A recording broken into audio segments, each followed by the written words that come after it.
We are live! Welcome you all to the day 2, to the round 2 of LBFF Season 7. I am Marcelo Ferrantini, your pilot for this afternoon and for this evening. And of course, I am cited by my co-pilot, tThe. How you doing, Isa? Hi everyone, it's Isa again, and I hope you get used to my face because we're up for a long run this championship, and today we will be seeing the very first time the Group C playing, and I am so excited for this broadcast, so keep up.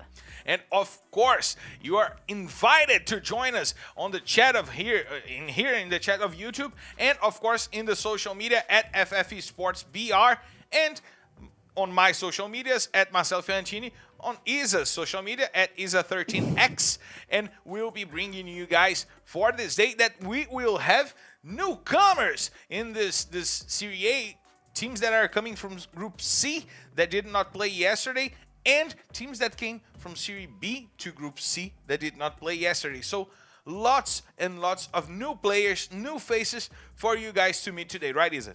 Right, we will be seeing the confrontation of Groups A versus C, so there's going to be a lot to analyze on terms of how Group A reacts to Group C because we saw them play yesterday already, and I'm really hoping that we're going to see the newcomers doing so well like God did yesterday because you guys remember, God just took the whole championship, they bought the game, and it was incredible to watch, so let's hope for more today. Two Buyas, all matches in the top 5. So an amazing run for this God Unidas squad yesterday. And today we are expecting to see how Group A will fare off against Group C. They were not that good against Group B yesterday. Group B took the lead.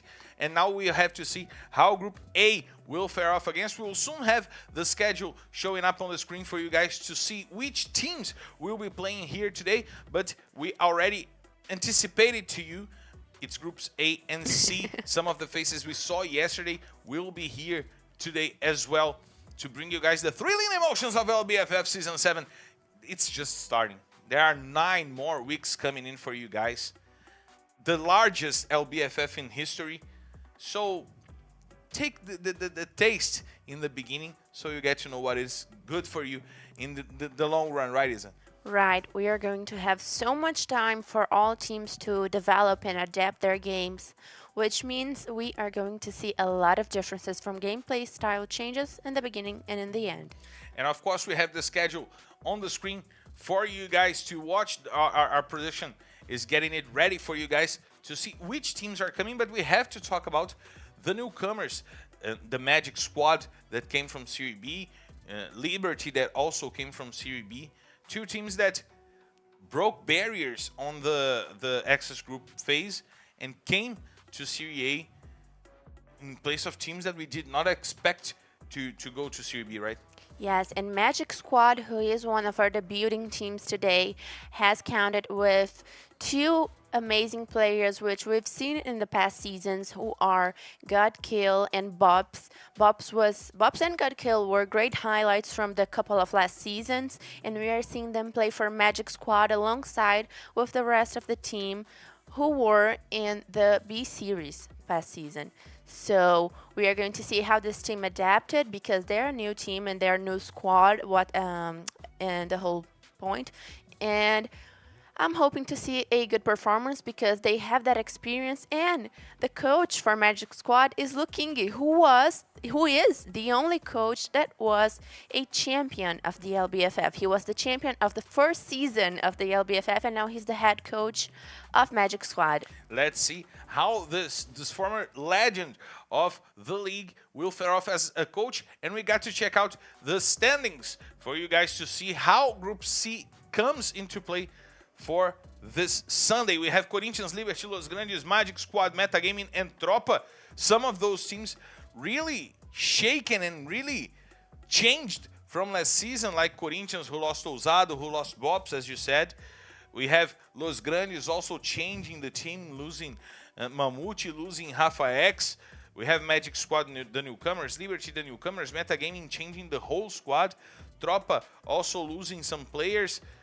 This will be a different scenario for all those teams, right? Yes, as we've said yesterday, all teams have changed so much, especially in lineup changes, and we have some great gains and some bad losses, but we are hoping that it balances out in the end, and we are going to see Tropa playing with a new squad. We are going to see Corinthians playing with a new squad, and we were talking about a lot about how the contractation of Mengodi and Vitinho XP is going to make a lot of difference for the Corinthians squad. That is a team that is very strong, always gets to the finals and then competes for the title, but they weren't able to reach the title so far. We are hoping to see their performance being this extra good right at the season, because maybe we're going to have Corinthians in the top 3 in the finals, the top 2, because we know that the top 2 go to the World Series. And of course, we talked about Mengad being in Corinthians. He changed his role for this LBFF. He was one of the best supports in LBFF, and he became a rusher. So we got to see how he will fare off in this new role. But you talked about as well about how Lu King was a champion of the first LBFF, and now he's a coach. He played for Team Liquid. Yes, alongside with Japa BKR. Alongside with Japa BKR, the Mr. LBFF.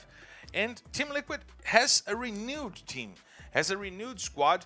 They got the core from SS Esports, and we got to check out the changes on Team Liquid. So stay tuned and check it out. Tá feliz? Muito, né? Um dos melhores times mesmo que eu já joguei. Confio muito no MT, no Boys, no Rafa, que é o Fênix. É uma honra estar vestindo essa camisa aqui. Eu sempre sonhei em estar nesse time. Foi MVP, foi o melhor jogador do ano, foi o cara que mais matou no ano. Então, trabalhar com ele é muito fácil.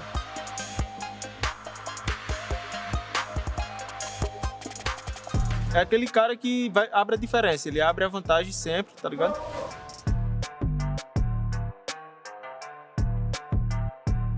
MT, sempre quando você precisar, ele vai estar lá. Sempre tentar o primeiro para nós avançar, abrir o rush e quebrar todo mundo. É muito bom estar com os moleques, nós é muito entrosado, nós se conhece muito mesmo. Pô, nós parece irmão. Vai dar trabalho. Vai dar trabalho. Certeza é o melhor time que eu já peguei, assim, de jogabilidade, não tem comparação, mano.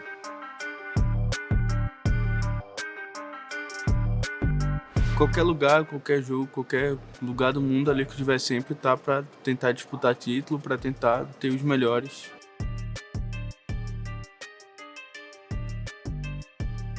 Eu vim aí pra buscar o bicampeonato da Liga, né?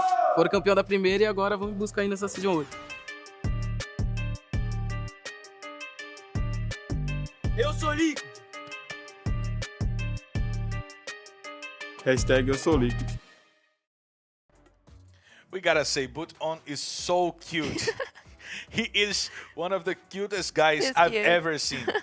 But with a lineup full of great players, you gotta have a head on tweet, right? Yes, and we have Phoenix being the head of Team Liquid, and he's an exquisite champion, an exquisite captain, and he is going to give a lot of work for all other teams this season. So we gotta check out how is the work of Phoenix to keep this team of Team Liquid tight and together for them to get the best results. So stay tuned no Phoenix.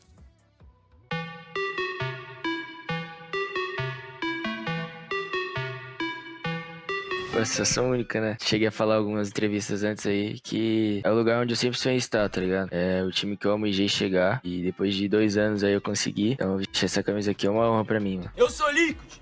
A expectativa tá alta, né? Ele faz um trabalho diferente de todos os cursos que eu já vi. Ele analisa partida por partida ali, vai mostrando os erros na hora pra gente. A gente tem um analista ajudando bastante nisso também. A line aí é a mesma praticamente, né? O único que eu não conhecia aqui era o Boss. O Pedro já tinha jogado Joguei 2 anos junto com o Pedro. Com o MTS Cuba eu joguei os últimos 2 splits. Então, tá suave, já tô me sentindo em casa, tá tranquilo. Tô sentindo que tem, assim, times que já estão bem entrosados, bem completos ali, que certamente vão brigar lá em cima, e tem times que ainda tá tentando se encontrar, tá ligado? Porque teve muita reformulação, acho que é uma das DLB que mais mexeram nos times, tá ligado? É uma incógnita, tá ligado? A gente vai ter que esperar começar aí pra poder fazer essa análise. Queria mandar um salve aí pra minha família, que sempre me apoia, pra minha namorada, meus amigos aí. Salve também pros torcedores aí. Pode esperar que esse speech vem focado, vem confiante. É nóis.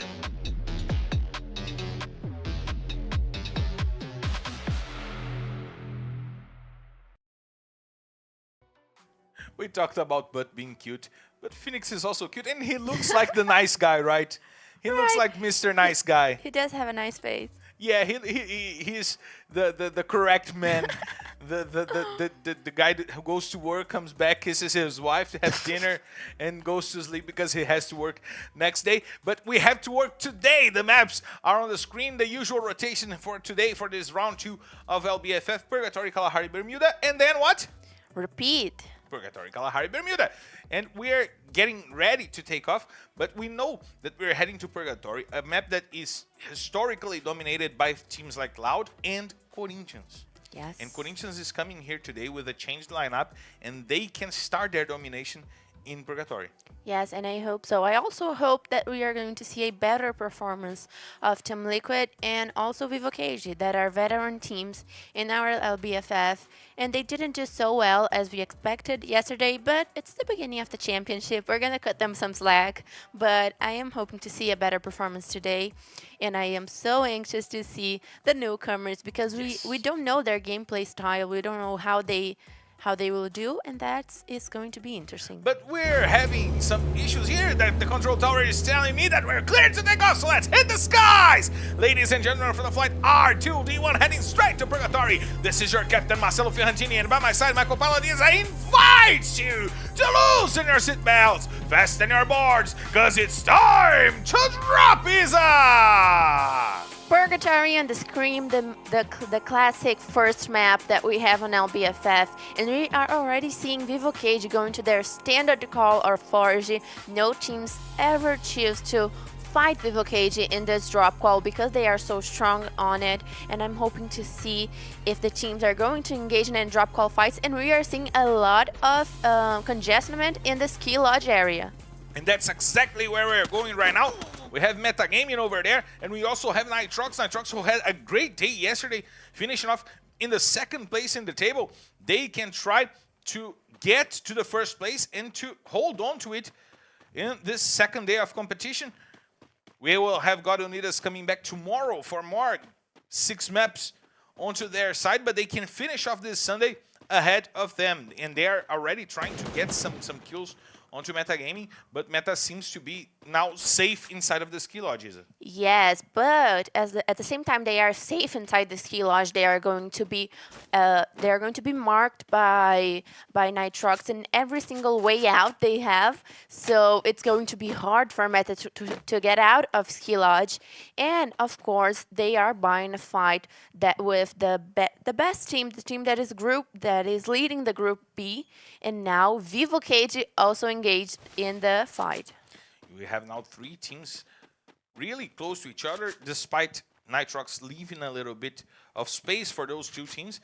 Maybe they know that the war will happen over there, and they will try to get the spoils of this war after Vivo KG and Metagaming destroy themselves up. Yes, Marcelo, and I am so sure that Vivo KG got the intel that probably Nitrox and Meta would be fighting for this call, so they were already there, trying to pick up a few kills and really meddling in their drop call fight. So Vivo KG chose to be there. They knew that this drop call fight would happen, and they chose to be there.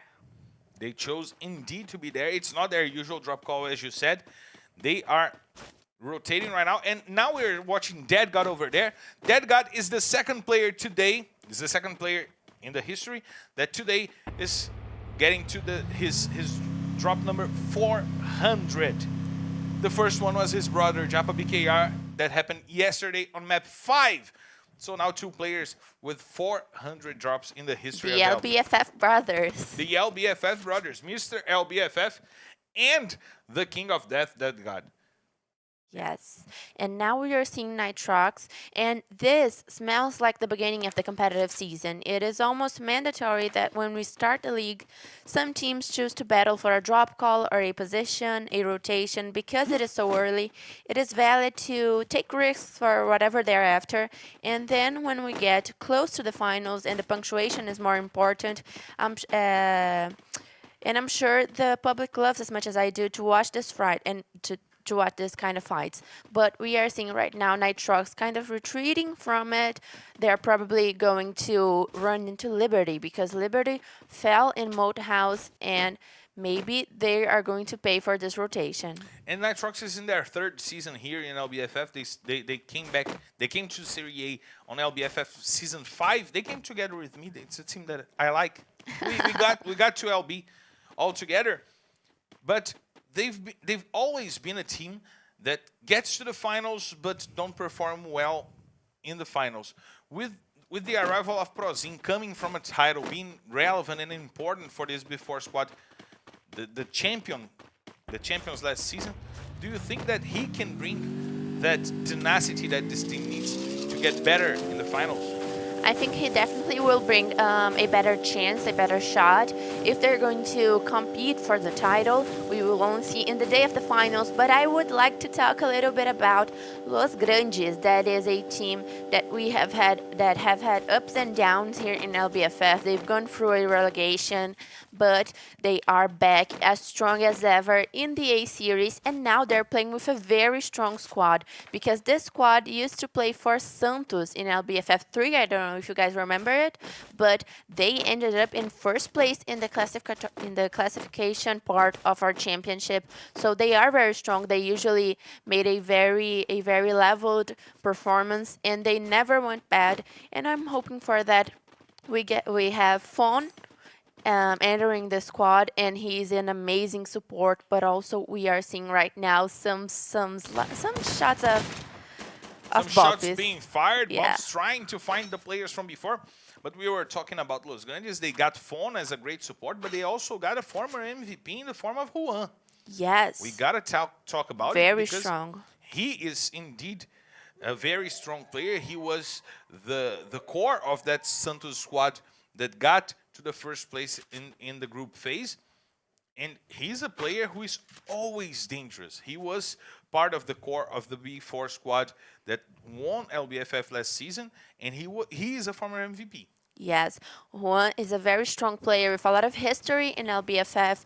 So Los Grandes has never been stronger, and we are hoping to see a great performance from them. I know that there are a lot of people cheering for them, and I think they will be happy with the performance of Los Grandes. And of course, we have our friends here on the chat. We gotta say hello to Fluxo Curry, who's here sending messages. Hiti Singh is over here. He's talking in Indian. I'm sorry, I can't comprehend. Zenden Fernandez is over here. Vinicius Veras. Berlin is over here as well. Mr. Shark always here. Please tell us where are you guys from, because we want to know the demography, the geography of our chat. It's always nice to know. Yes, indeed. And we are seeing a lot of squads coming by fields, and even Tropa and Magic Squad are already taking position in that place, but they are getting a lot of shots, and Magic Squad doesn't seem to want anyone moving around fields because they are very hot with their weapons. Maybe we're going to see a rush right now. Maybe Tropa is coming with Kiled. He was one of the highlights of last season, one of the great newcomers we had last season. And now, as a solid player, he will lead the rush for this Tropa squad that also changed. They brought Spiel. Spiel was a bench player for them last season, but they brought Biel. The core with Kiled and Moreira was kept. So maybe it's time for Tropa to settle on the status that they defined last season, right? Right, and BL is coming back to the A series. He spent a couple of splits off, and now he's back. I was hoping we would see Mandela playing because Mandela was a player that also got into Tropa this season, and he is an amazing player. But it would be his first LBFF because he didn't have the age to play before, and now he did. And Tropa immediately hired him, which says something about his skills because it isn't so easy to get to the LBFF as soon as you have the age. You have to be a very talented player, and I am hoping to see him today. Maybe not in this match, but in the future matches, we're going to see Mandela playing, hopefully. We have here Mr. Shark saying him from India, Yash 08 from India. Hello, this Vishaus, also from India. We have Sagar Shretsa. I'm sorry, I don't know your flag. I'm really sorry. Full frontage Free Fire saying he's from USA. Hello, friends from America. Fluxokori saying him from India. Raja Talal saying he's from Pakistan. Love for Pakistan as well. Thank you guys for being here with us for this broadcast of LBFF. We want to show you how Free Fire is played here in Brazil, right, is it?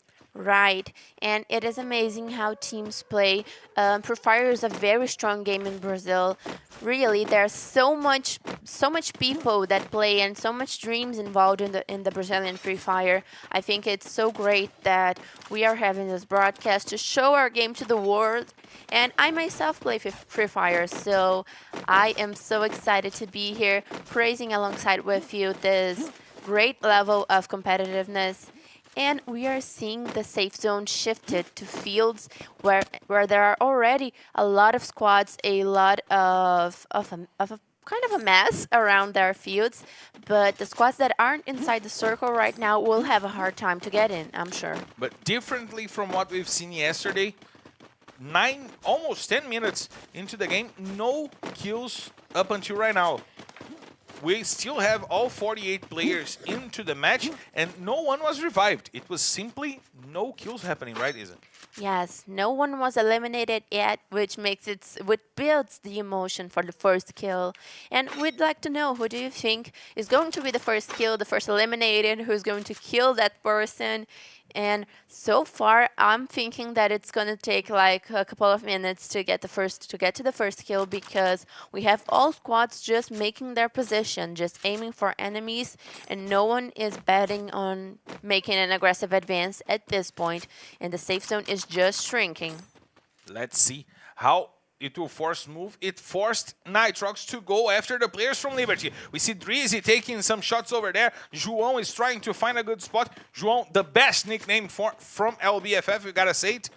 And he's now trying to face probably Hype over there. Sided by Romeo, going after the players from Liberty. tThe is the player going for the front line for this Liberty squad. We see Prozin playing from behind. He will be the grenadier for this rush. And let's see how Nitrox will join this battle against Liberty. We see Pexin trying to flank the players from Nitrox, and Prozin takes a lot of damage. Grenades coming in from tThe, trying to find Prozin, but no damage was dealt. We see David trying to rush over. He sees Prozin, and now he covers with the eyes. The rush is coming from Liberty. Hype is the frontliner. He will be the one opening the space, opening the gaps for this rush to go in. More grenades coming in. Pexin shows up, and he goes for Salis, goes for the first takedown. Romeo brings it back. Pexin once again putting down one player. It became a mess. 5 players on the floor. The first blood goes to Pexin, and Nitrox will be eliminated. Liberty defending themselves, defending their space on top of the hills, but now they will have to deal with Metagaming. Metagaming that now has Mamute leading the rush. He's trying to go over, trying to take the players from Liberty. Lots of damage to tThe, but he doesn't take tThe down, but Hype goes. Hype goes down with the shots of Eric, and Eric gets the kill onto Hype, and tThe will have to survive. He will have to endure this tough space all by himself, trying to bring Liberty back to the game. But Mamute is going after him. He knows of the position of tThe. He will try to get to the fence where tThe is hiding right now. He gets support from Pão. He gets support from Eric, and he's trying to go over. He rotates, going for the fences. And Avan Liberty is back to the lobby. Bad positioning, good defending, but they couldn't take 2 teams, Lisa. Yes, Meta just got behind their back in the right moment, in the right time. So Liberty was already engaged in a fight, like we said before. Since there was a drop call fight in Ski Lodge and there were a lot of teams over that area, Liberty got caught up to that because they fell in Moat House, which is just by that side. And we also had Nitrox, which a team that was leading the Group B, falling in the worst position possible. And I was really expecting them to win that fight since they have such a strong squad. But Liberty showed them that they are not here to play, and they didn't come up from the B series to die at any moment. So at least they were able to pick up a few kills before they went down. And now we're going to have Los Grandes versus Vivo Cage. Los Grandes now taking the car, probably taking off. Let's see what MVR will do.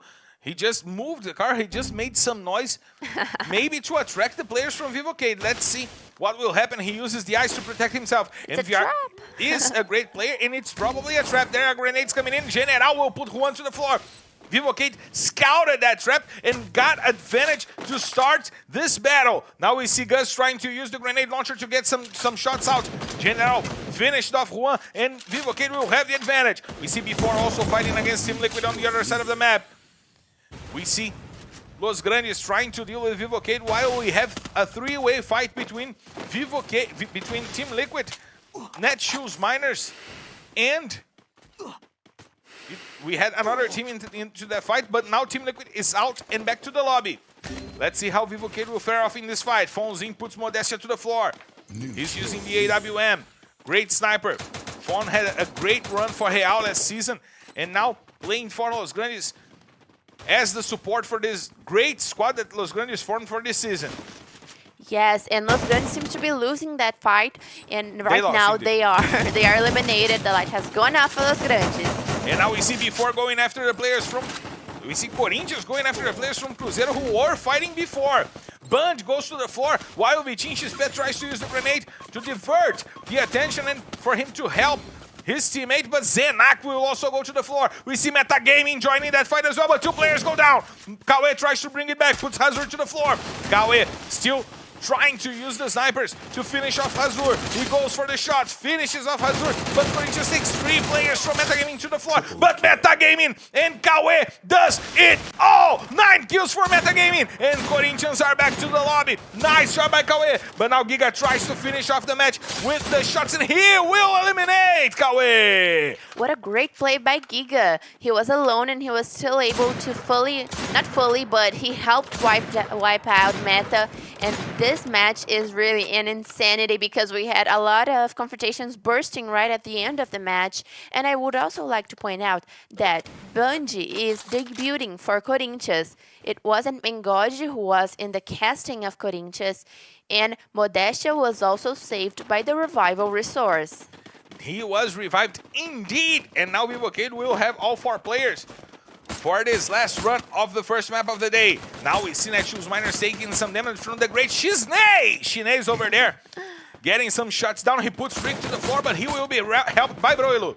Let's see how Netshoes Miners will climb this mountain that they need to do because of the safe zone. Grenades coming in. Shinei's trying to find the shots. He will not put some damage, but Cruzeiro goes down right now on the hands of Iago before trying to control the center of the map and now trying to control the hills to avoid the climb. And already 2 players down for Netshoes Miners. Peusada tries to survive. He tries to climb up like a mountain goat over there, but it's tough for him because Shinei's is coming over. He puts Peusada to the floor. There's only 1 player still remaining for this Netshoes Miners squad. Peusada goes down and out, and only Natividade using the hills, using the rocks and the house by the rocks of the mountain to keep Netshoes Miners alive. That guy's still looking for information. He now must have seen the players from B4 on the top of the hill, and he can engage into this battle. 4 teams, 12 players still remaining. 4 on the hands of Vivocade, 4 on the hands of B4, 3 for Magic Squad, and only Natividade still alive for this Netshoes Miners squad. Jubinha looking for information. He saw Natividade. He probably saw Natividade over there, and he will engage into this fight. Natividade using the ice to protect himself to climb the rest of the mountain, but it will be a tough climb. He will try to go over, but Iago gets him. Netshoes Miners go down in the 4th position. Vivocade still trying to get some points from the top down. B4 has 7 kills onto their hands, 4 on the hands of Iago. Iago that ran for MVP last season. He tried to go over MTS and ended up in the 3rd position in the run. But now we see General taking some shots. Citalo goes down. Bueno also going down. And Magic Squad in their debut going for the 3rd position. Good job by the newcomers. While B4 and Vivocade go for the last fight. Nando 9 and Modestia on the floor. Jubinha coming with the Balbal. He gets 2 takedowns. There's only General to fight for Vivocade. But the safe zone will get to him. He will have to move. So it's a booyah before. Before having the Booyah in this classical match of LBFF, this is the kind of situation that we always have happening. And in the end, this match was insane. Look at how Vivocade was engaging in fights all the time. I fought the General for like a second. If he had maybe a nice wall, he would be able to get the Booyah, but Iago very well played. We have a lot of eliminations for this match, and it all happened in the end game, which makes it so much more amazing because it is thrilling. Yeah, more thrilling. And of course, we've seen before, they had 7 eliminations before the fight against Vivocade. Vivocade had their full squad, so doing the math, they're probably around 11 to 12 kills because they also got the kills onto the players of the Magic Squad, so they can go from 11 to 13 kills, which would add up at that. to 23 points. 23 points, that's a lot. And before didn't have a great performance yesterday, but today they are showing that they're coming for the first spot like they did last season. And Vivocade played very well as well. They didn't have as many resources, which ended up costing them the match. Also Metagaming, who brought such an aggressive gameplay that I wasn't particularly expecting, was greatly played by them. We have Corinthians not doing so well, but it's all about how the safe zone shifted. It was a little bit rough for them. We have Liberty in 8th place with 4 points, Tropa with 3 in the 9th position, and 10th Los Grandes with 3 points, and 11th Team Liquid. And Nitrox, 2 strong, very, very strong teams, are in the bottom positions of our standings of the match. And before finished the day strong yesterday, getting the Booyah in the last map in Bermuda, and started strong here today with the Booyah in the first map of the day. And Iago was the MVP. Iago was the MVP with 5 kills, and he was great in the end. In him and Jubinha. Jubinha getting 3 kills onto the players of Vivocade. Balbal was nerfed, not for Jubinha. Jubinha don't feel the nerf of Balbal. He's just trampling people with that shotgun. Yes, and Jubinha was also using the Fama's Axe, which is a very strong weapon that is taking hits at your vest, at your chest that are taking like 40 of damage. So it's a very strong weapon at this point. It is not an automatic weapon, which means that if you're going to play with it, you're going to have to keep clicking it. Keep clicking. So it is a bit rough to play with it, especially in the A series, because you're going to have to be very fast and very skillful to play with that weapon. But it is an absurd level of buffed. And if I'm not mistaken, Isa, we probably have a new leader for this season. Let's check out the standings for you guys to see the big picture of what this map changed into the standings. We have a new leader. B4 is now ruling the world. The champions are back to the top, Isa. Yes, it is so nostalgic to see B4 in the first position because we saw them taking over the standings last season. But if they're gonna want to keep the first position, they will have to make a big difference out of Goji, which means they will have to do very well today. We have a beginning of a sketch of the standings, but it isn't official because we are only in the first match. So let's wait to see how the teams do in Kalahari. I expected more from Team Liquid. I gotta say they're in the 9th position, but it's only the beginning, and it's only the beginning of the day. So get hydrated, get your lunch, and let's have lunch together with the guys with a quick break, 3 minutes, and we'll be right back. Be right back.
We are back live to bring you guys all the emotions of the second map of the day. We are going to the desert. We're going to Kalahari to bring you guys the emotions from the most different map in LBFF, right?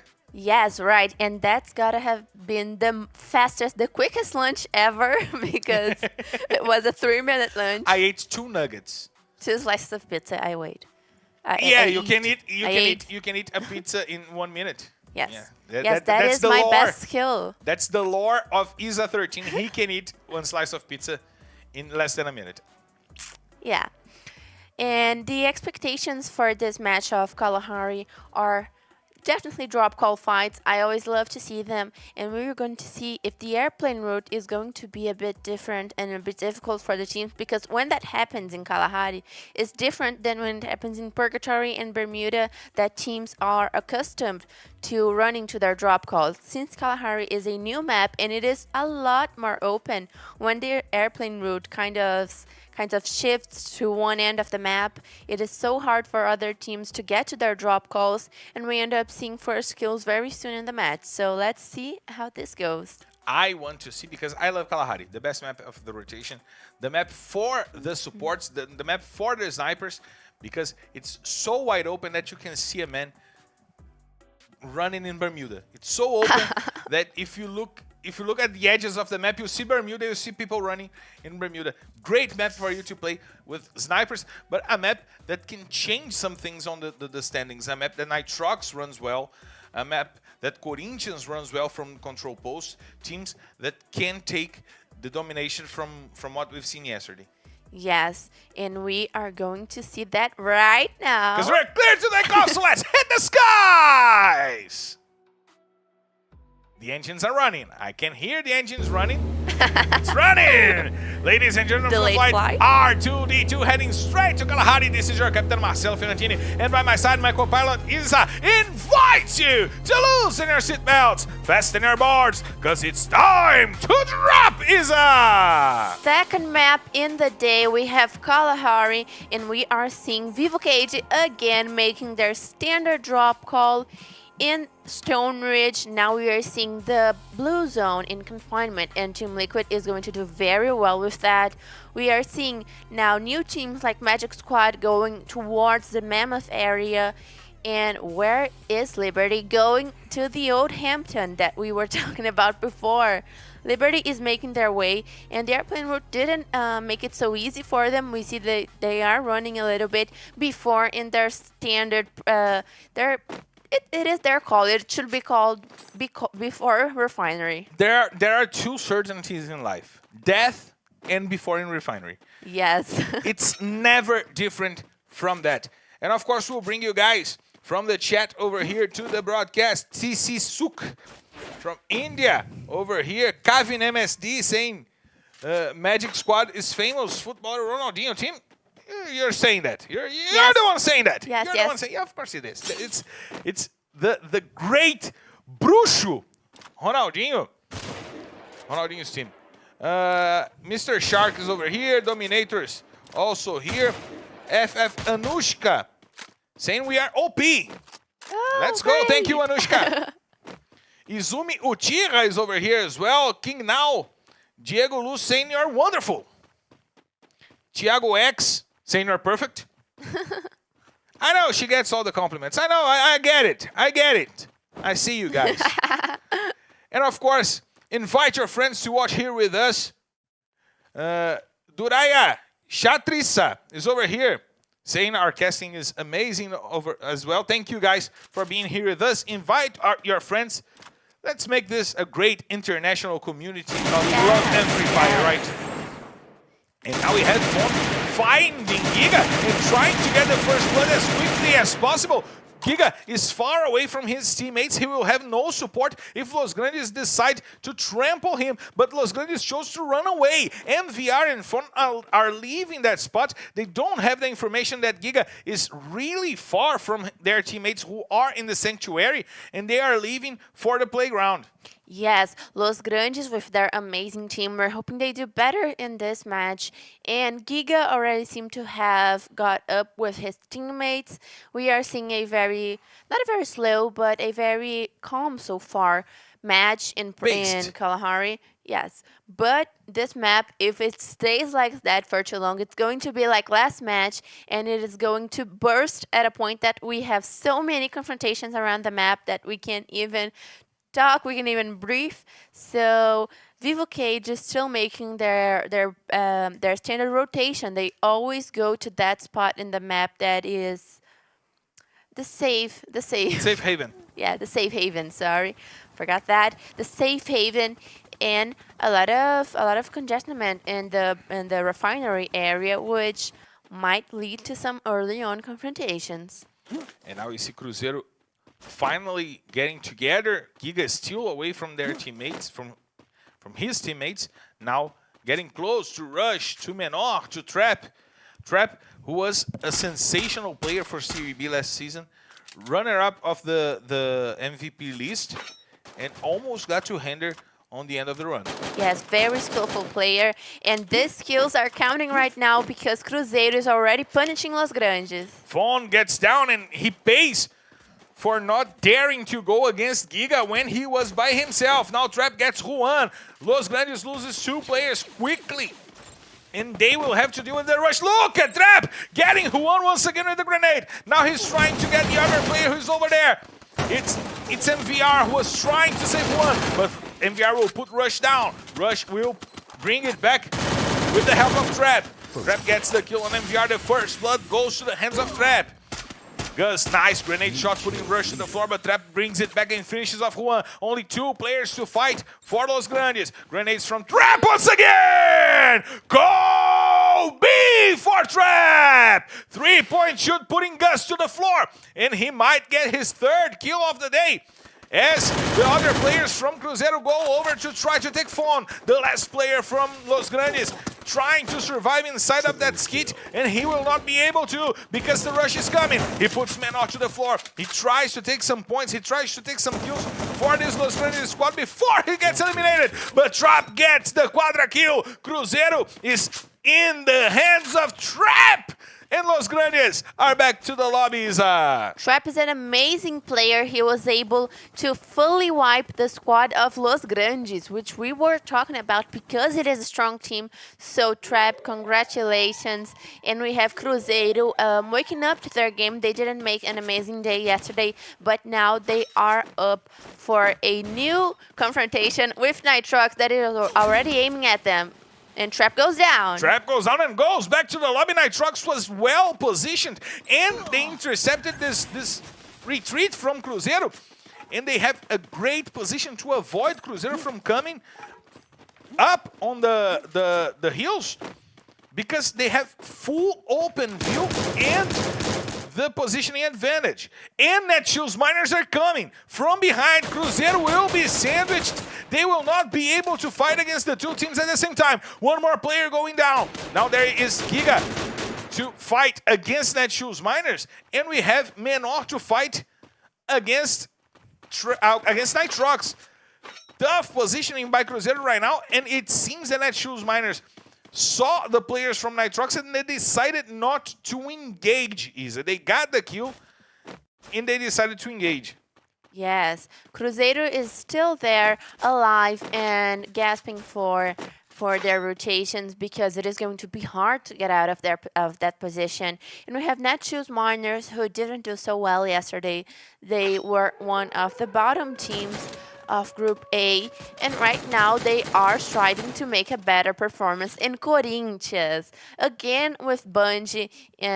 Bungie, that is a debuting player in the A series, never played before, also just got the H to be here playing, and we are now with a very aggressive Kalahari, Marcel. A very aggressive, very changing Kalahari, a map that usually don't see that many engagements on the beginning of the map. Now with the fight between Vivocade and Tropa, lots of shots coming in, and before also engaging, trying to get the spoils of war with Lobato and Iago using the top-down advantage to get some grenades out, but no players go down. Only 1 player from Vivocade was sent down, but he was helped by his teammates, and now all the 3 teams are retreating to get a better positioning for this fight, and we see Vivocade rotating from below. We might see Vivocade engaging from below.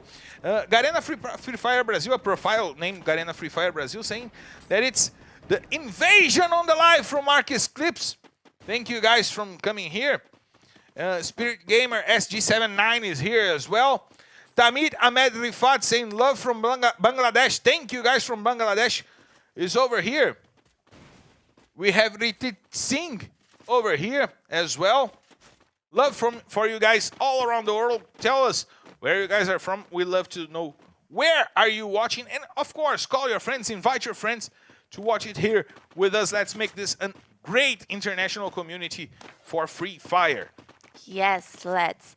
And we see now Tropa and Vivocade in B4's territory, that is Refinery. They are basically the owners of Refinery. And the map has seemed to cool off right now. All teams were able to spot each other, and before had an amazing position over Tropa and Vivocade. Vivocade chose to retreat, which was the smarter decision. Now they're in a good position, and we will be seeing soon where the safe zone goes to, how the safe zone shifts, and that will define how our match will do. And Corinthians is the most isolated team right now alongside of Team Liquid. Team Liquid always does have a delayed rotation. It is a very strong character of them. And look at GutKill's position. He is using the antenna that usually we see Iago by the Refinery using. Yes, yes. And GutKill now taking that from him. Shanmuga Rajeshwaran saying he's from India.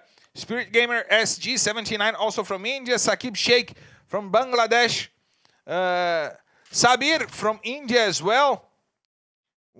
Spirit Gaming asking for love for Asia. Love for all Asia, Middle East, Eastern Asia. Thank you guys for being here with us. Yes, thank you so much. And look, Marcelo, we already saw Peusada take down another player of Cruzeiro. Cruzeiro that now is heavily...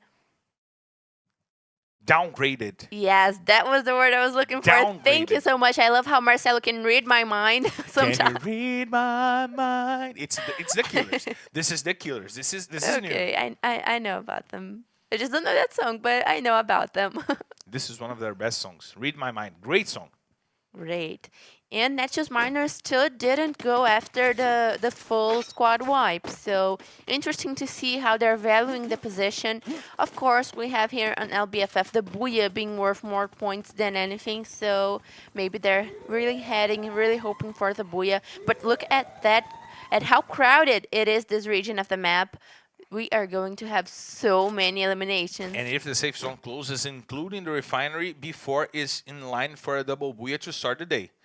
The best positioning for a central last safe zone, if they're not forced to leave refinery, they are in for a great double Booyah. Who's in for a bad situation is Liberty right now, because they are being heavily marked, heavily aimed by Nitrox, and tThe is going to have a hard time getting out of there. Hard time because Romeo also has the Groza to try to find the best shots. Groza, which is a really precise weapon, now can help Romeo try to get some shots out onto the players of Liberty, but it seems that the skiff that they are in right now will help them get protected. Yubrash Paudel, I'm reading your comments. I'm sorry I didn't bring you to the broadcast before. Yashmin Natalia is also over here saying Nitrox amasses. Nitrox destroy. Prem Gaming saying our voice is lovely. I don't know if mine or yours. Probably yours. My voice is messed up. We have Spirit Gamer over here as well. And the guys from Nitrox trying to find the shots onto the players of Liberty. You see Drizzy over there while Romeo rotates. He has the option to get the Scar, but he has a Groza. No need for him to change for Scar, right? Yes, but I would just like to remember that in the last game update, Scar, Augie, and I want to ask Garina for raising your salary because you are having to buy a new phone because it just destroyed yours. You just destroyed yours. I just dropped down my phone, guys. It bounced 5 times. It looked like a tennis ball. She just destroyed her phone. A good thing, at least it has a case, so... I'm hoping that it's not broken. I'm going to totally ignore it until the end of the broadcast. But as I was saying, Scar and Augie were 2 weapons that were buffed. And here in Brazil, at least, I don't know how the Free Fire worldwide was about Scar. But here in Brazil, Scar was always the favorite weapon for most of the players. And up until the 3rd split of the LBFF, it was one of the most used weapons, one of the most used assault rifles. And now it is going back to the meta. We have Iago in a different position from usual. We saw God kill in his former position. Now trying to deal with the players from Tropa. BL is the one taking shots. Chinese is over there trying to get some outs. And Jubinha using the FAMAS X once again, putting Moreira down. He is doing great with this FAMAS. And Tropa now loses an important player in their rotation. They have Spill, they have BL, they have also Kiled, but BL goes to the floor. Lobato once again dealing some damage, and Spill goes down as well. Cruzeiro finally gets down and out. Giga was finally eliminated, and now there's only Kiled to fight for Tropa against the whole squad of before. Lobato now going after Kiled. Spill was helped by Kiled, but Kiled will go down. Spill now has to help Kiled get up, and those 2 players have to leave because Lobato is coming with blood on his eyes, with lasers. Lobato now coming from the door. He leaves, tries to rotate through the building to find a better positioning to fight against the players from Tropa. They want those kills, and now Iago is rotating, trying to go back to the refinery so they don't lose that important spot. But refinery will be outside of the safe zone, so maybe they use this advance to get a better positioning before the other teams get to the center of the safe zone, Isa. Yes, very hard situation for Tropa. Before is the kill leader in this match. Also, we are seeing Corinthians in a good position, although they didn't make eliminations yet. And we have a lot to expect for this match. I didn't see anyone using the revival until now, but seems like we have another confrontation in our hands, Marcelo. Fights will go on because Team Liquid is going after the players from Nitrox. Nitrox had a great map in Kalahari. Yesterday, they got a booyah in Kalahari, and they're trying to hold on to their dominion here in this map. We see grenades coming in, grenade launcher shots at the players from Nitrox, and the shots come out. Phoenix puts Romeo down, but Prozinha and Salis brings it back. Romeo is finished off by Salis. Salis now gets boss, and he will have some problems. No, he didn't have. Prozinha got a shot on butt, and Team Liquid goes back to the lobby as fast as possible. Only one kill to their hands, only 1 point for positioning, and Vivocate now joins the fight to get the spoils of war. They are trying to take down the remaining players of Nitrox. The first one was down. There's only Prozinha and Salis to fight. General will finish off João with the grenade launcher shot. There are only two players to fight for this squad of Nitrox. And look at Corinthians going after the team of B4. 2 players down, Iago and Jubinha. Now B4 is left with only 2 players, and once again, they have trouble when they have to leave Refinery. They keep Dominion when they have the good positioning in Refinery, but when they have to leave, when they are forced to move, they don't go well. B4 is eliminated with Chinchis finding the grenade against Chinese. Now that shows Miners in a bad positioning, having to deal with the players from Liberty. We see Bops using the grenade and getting Eric down, but Natividade, the Kobe, getting the grenade out. Hick is trying to get the V, he puts it Davi down, and Natividade will finish off Hype over there, as well as Davi. Bexin is locked inside of the house, and he will have to deal with the rush. He puts Natividade to the floor, but Hick with the side, putting Drizzy to the floor, and there's only Bexin to fight for this Liberty squad. He tries to go over, tries to get to Drizzy, but Rick was well prepared with the Mag 7. Netshoes Miners eliminated the players from Liberty, and now a fight between the Magic Squad and Metagaming. We see Kawe trying to rotate. Nice shot by Kawe, nice flick shot by Kawe.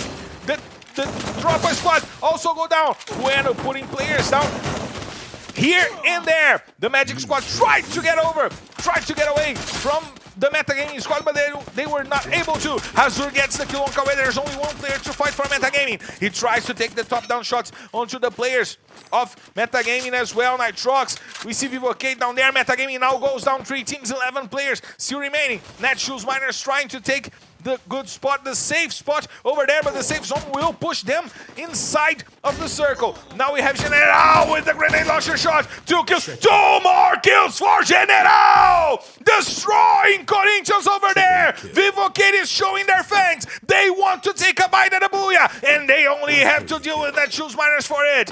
Modestia, he's by the side of the hills. General is getting to him. Nando 9 rushing, trying to go over Hick. He puts Rick down, but Natividade brings it back. Now it's a 2-on-2 fight. What an amazing fight right now. Natividade rotating. Modestia goes after him. That guy has to deal with Rick. 401 matches of experience. He tries to put him down. Oh my God, that God! It's a booyah! Vivocate! What an incredible fight! That God doing it all! He puts 2 players down with 1 single Mag 7 shot, and the Vivocate squad finally gets their first booyah of the season, Isa! And we were talking about how Vivocate was doing yesterday, but today they have come with a completely new game style. And what General and Dead God played right now was no joke. They played so well, and they were able to guarantee this booyah with 10 eliminations, if I'm not mistaken, for Vivocate, which will get them a lot of points and a better spot in our standings. And it was scary for me to see Nando 9 rushing, one of the best supports in the league, rushing with a UMP. Dead God getting 2 kills with 1 Mag 7 shot. General getting 2 kills with 1 grenade launcher shot. This was a different Vivocate from what we've seen. Yes, and that is the Vivocate that was the champion of LBFF 5 and is coming back with that same squad. That aggressiveness. Yes, yes. We are seeing a very beautiful game played by Vivo Cage. And if they keep up, we're going to see them giving a lot of work to other teams in the finals. But so far, we have had some bad performances by another teams like Tropa. Tropa isn't doing so well today. Of course, it's a matter of time for them to adapt their game. Magic Squad didn't do so well as well, but we are having Team Liquid with an impressively in a bad way performance. So Hiki, the MVP of the match, alongside with Hazuri General and Dead God, all with 4 kills. All with 4 kills, and it amazed me that I'm sorry, my cell phone was ringing an alarm. I don't know why. Probably It's the alarm to tell you that Vivo Cage gained the booyah. Vivo Cage gained the booyah. And we gotta say, Vivo Cage won LBFF Season 5. They were the runner-ups last season on Season 6. And Such a strong team. It was really close to before. They had the last booyah and before won because of the number of kills. So they are a dangerous team. Let's check out the standings for you to understand what that changed in the picture, because Vivo Cage is getting close to before. Look at that. Second position. They weren't so well in the standings, and with just one match, they already gone so much up. And we also have Netshoes Miners with a better performance. They went so well in this match in Kalahari, we must say that as well. Corinthians also had a great match with a lot of eliminations. And we had in the last standing, Los Grandes. And check out how bad was the day for Loud yesterday. With 2 maps, Corinthians and Metagaming, 2 teams that didn't get a booyah, are only 1 point behind Loud. Yes, that's a very good observation. Unfortunately, Loud yesterday didn't have a good day, but tomorrow they'll play again. And of course, we got to remind you guys, you want to try to guess who are the best players of the season, who will get the most kills, who will get the most damage. Play FF Squad with us. Enter ffsquad.com.br, ffesports.com.br/ffesports, and follow us on our social media at ffesportsbr, so you guys can have the information on how to play FF Esports. It's really nice. It's a fantasy game for Free Fire, and we'll be welcoming you on our leagues. It would be amazing. Create the leagues with their friends. Join our leagues. Invite us to your leagues. We'll be playing FF Squad throughout the whole season, and of course throughout the day here. But we have to hydrate. I have to take my medicine. I have to hydrate. So we'll be right back after a quick break.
We are back live. We are heading to the third map of the day. We are heading to what I am not wearing today because I'm wearing pants. I'm not wearing Bermudas. And we have the confirmation of the kill here, of the booyahs here before getting the first booyah. Vivocade getting the second booyah. The two teams that fought for the title last season, is it? Yes, that is two veteran teams getting the booyah, but we are already going in. We're clear to take off. So let's hit the skies. Ladies and gentlemen, from the flight R2D3 heading straight to Bermuda. This is your captain, myself, and by my side, my co-pilot, Isa, invites you to loosen their seatbelts, fasten their boards, because it's time to drop, Isa! Welcome to Bermuda. Our pilot was very much in a rush. We saw that because he took off like a crazy person. My man, we didn't have any warnings from the control tower. Oh, it isn't a plane. It is a rocket. He just It's went a jet. right up. He went right up the sky, and all teams are now positioned. We have Magic Squad in Graveyard, Vivocade in their standard call of Bimazaki. They seem not to have given up on any of their drop calls from last season. And look at that. Spiel is suffering from Dead God's weapons because he fell a little bit further away from the rest of his team that is located in Plantation and Shipyard levels. But we are seeing now Dead making his retreat. He's not going after Tropa. It's not worth it for Vivocade. And the rest of the teams are all peacefully in their drop calls. So this is the first map of the day that we haven't seen any kind of first drop call fights, right? Probably the first map we're not gonna have that. In Purgatory, we had a little stint of a fight. Yeah, but we didn't end but up also having in kills. Purgatory that we had. Did you just say Purgatory or Kalahari? Purgatory. Oh, okay. So I was. In Kalahari, it was a mess. Yeah. Everyone was fighting all the time. Yes, that's true. And Vivocade, that just gained the booyah, is coming very strong to this match because Bermuda is a very strong map for them. They usually punctuate very well in this map, and we must see them taking their position around Peak and Pushinaki, how they used to do. But we are with high expectations for Magic Squad, Tropa, and other teams that aren't doing so well right now. Right, Marcelo? Of course. And I loved what I saw from Vivocade in the last map in Kalahari. And this is always a map where I expect too much of Vivocade because they got the record of the most points in a single drop in this Bermuda map, with 23 kills on LBFF Season 5. That's crazy. That's insane. And that is a record that now is more propense to be broken because of the revival function. But we still don't see teams getting even close to what they did. The record was kept from Furia in Kalahari during LBFF Season 4. It was 19 kills. They got 31 points on a single drop. And then Vivocade just destroyed with 23 kills and the booyah 35 points. And no one has even got even close to that. Yes, that's true. But I am hoping so hard that that in this season of the LBFF, we are going to see a booyah with 30 kills or something like that. Because with the revival, it is easier. It is not easier, but there are more kills to be picked up along the path of the match. And I am really hoping that we're going to have so many eliminations. And imagine a booyah with 30 kills. How many points would that be? Like 42, right? 30 kills, 42 points. Yay, my math is right for once in my life. So 42 points in a match. Can you imagine that? That is the kind of punctuation that would lead a team in the finals to win the championship, even with a big disadvantage. So it is that is a lot to expect when it comes to eliminations in this season, and we are seeing already before engaging in a fight with Vivocade. And now we have Nando9 sending a tip for the guys on how to be a good support. And he says he says use the bug of the pixel over there to try to find some spots and shot from the top down. Yes. It's always the best tip. But I think Nando9 didn't reveal his true secrets. I don't believe so. I don't believe he did it so. He, of course, kept his secrets to himself, and now we see Vivocade rotating to Bimazak. The beautiful city of Bimazak Strip. Yes, it's always been their call since ages ago. I don't even remember when. But also, I would like to talk a little bit about something that I haven't been seeing so much in the LBFF, but I am hoping to see next, which is the new shotgun Charge Buster. It is such a powerful gun, and we haven't seen it much in the LBFF, but I'm hoping that because it is so new and it is a weapon that it's very hard to play with because it isn't like other weapons. You have to kind of hold on to Charge Buster for a little while so it can give a more powerful shot. And we haven't seen it yet, but I am hoping that the players adapt to it and start bringing it to us in the LBFF. And now we see Cruzeiro outside of the houses in the red zone. Luckily, they weren't hit by a missile coming from above. And we see Team Liquid close to Cruzeiro. They probably have the information, and the shots are coming in. Trap takes some damage from MTS, but they are still too far away. It will probably not become a real fight as of right now, is it?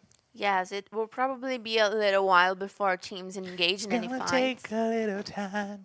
Okay. A little time to think things over. It's Marcel's show. It's not my show. It's Mariah Carey. Okay. We have Rush trying to find a spot to try and see the players from Team Liquid. You see those teams in a cold war over there between themselves. And now we see Menor going for the passinho of the rotation.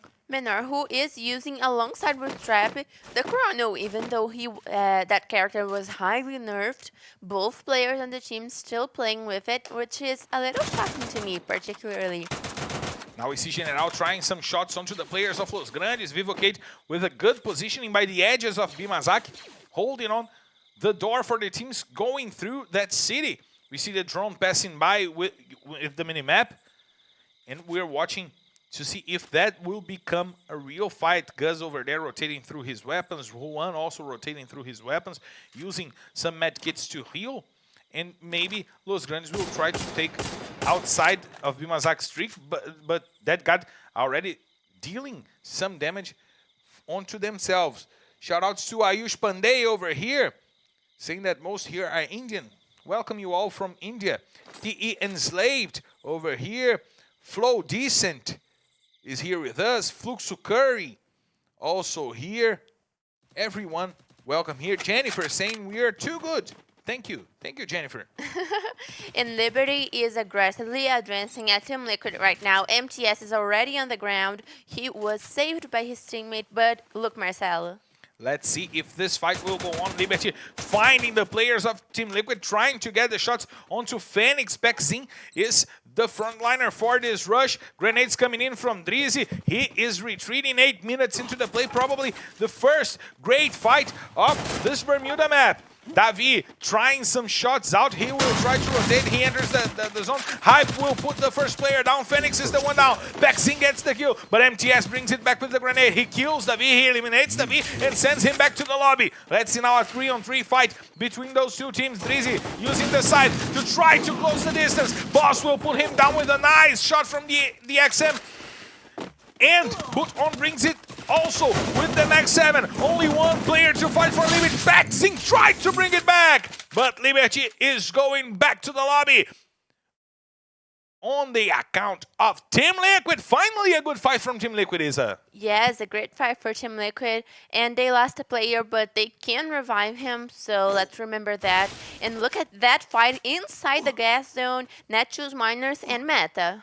Netshoes, Miners, and Metagaming. That fight was happening during that battle between Team Liquid and Liberty. And Metagaming was left with only Mamute to fight, and he is taking off. Now Netshoes Miners have the time to help Broilo. He is on his feet once again, but they need to run away from the gases. Yes, they do, but Eric is already saving Pump, so the metagaming players are trying to keep their game to be alive still in this match, because Eric alone wouldn't be able to make a big difference in terms of positioning. But Netshoes Miners really needs to get out of this gas. It is okay, it doesn't do so much damage still, but And look at that in the screen. Tropa is making quite a marcation of this area that was only recently introduced into the game, and it's a spot in which safe zones are closing a lot, and a lot of safe zones are shrinking to that side of the map. I like that new dam. It has those two water reservoirs where players can get on the top. Yes. As we saw Kiled over there. Kiled is down here. We saw a spill over there. There it is. And there are the reservoirs to the side. We have Moreira, we have BL on top of them. It's a great place for ambushes, is it? Yes, indeed it is, and Tropa seems to be making a very good way to position in that place, because they are a little bit apart from each other, each one in a border of that region. But Magic Squad, it was dangerously close to them. Now let's see what Netshoes Miners does, because look, Phoenix being reborn. What a beautiful scene. A Phoenix rising from the ashes and coming back to the fight. And now we probably will have this fight between Netshoes Miners and before. Jubinha tried the ambush, he tried some shots, but he didn't hit a lot of them. Belzada took some damage, but the other players are now aware that before is going for the ambush. Belzada took some damage from the grenade, and now Jubinha going for the front line against Rick. Lots of ice used over there to try to keep Netshoes Miners away from Jubinha! The grenade from Natividade! Now Chinês misses his grenade shot, and Jubinha will be eliminated. Before we'll have to take off, but Lobato and Iago bring it back. Oh my god, Iago! This KAR shots are hurting. 2 players down for Netshoes Miners.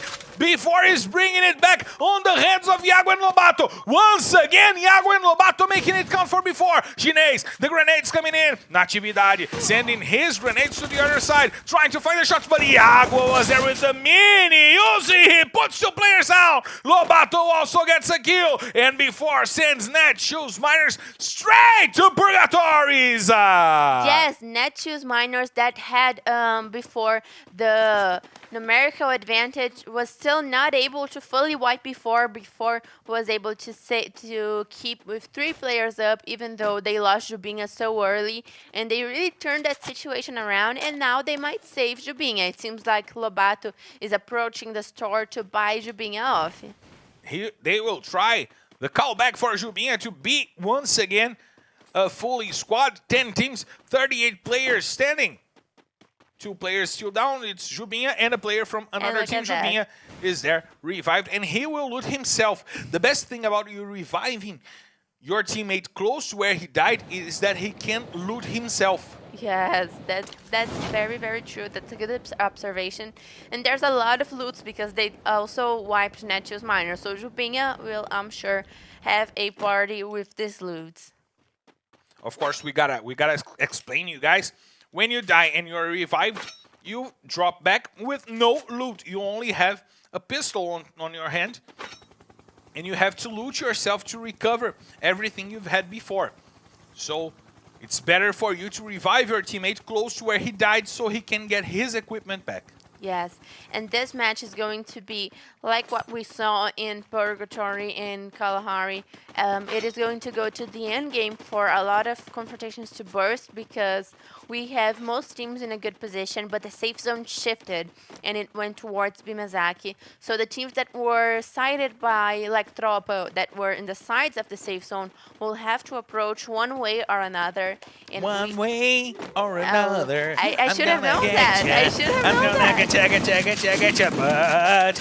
Take solace to the floor. Now to the lobby and the fight is going on. I'm gonna keep going because I can rhyme and I can rhyme and I can rhyme. I'm joking. I'm not gonna do that to our broadcast spectators and to our broadcast teams and to you. I'm sorry, Isa.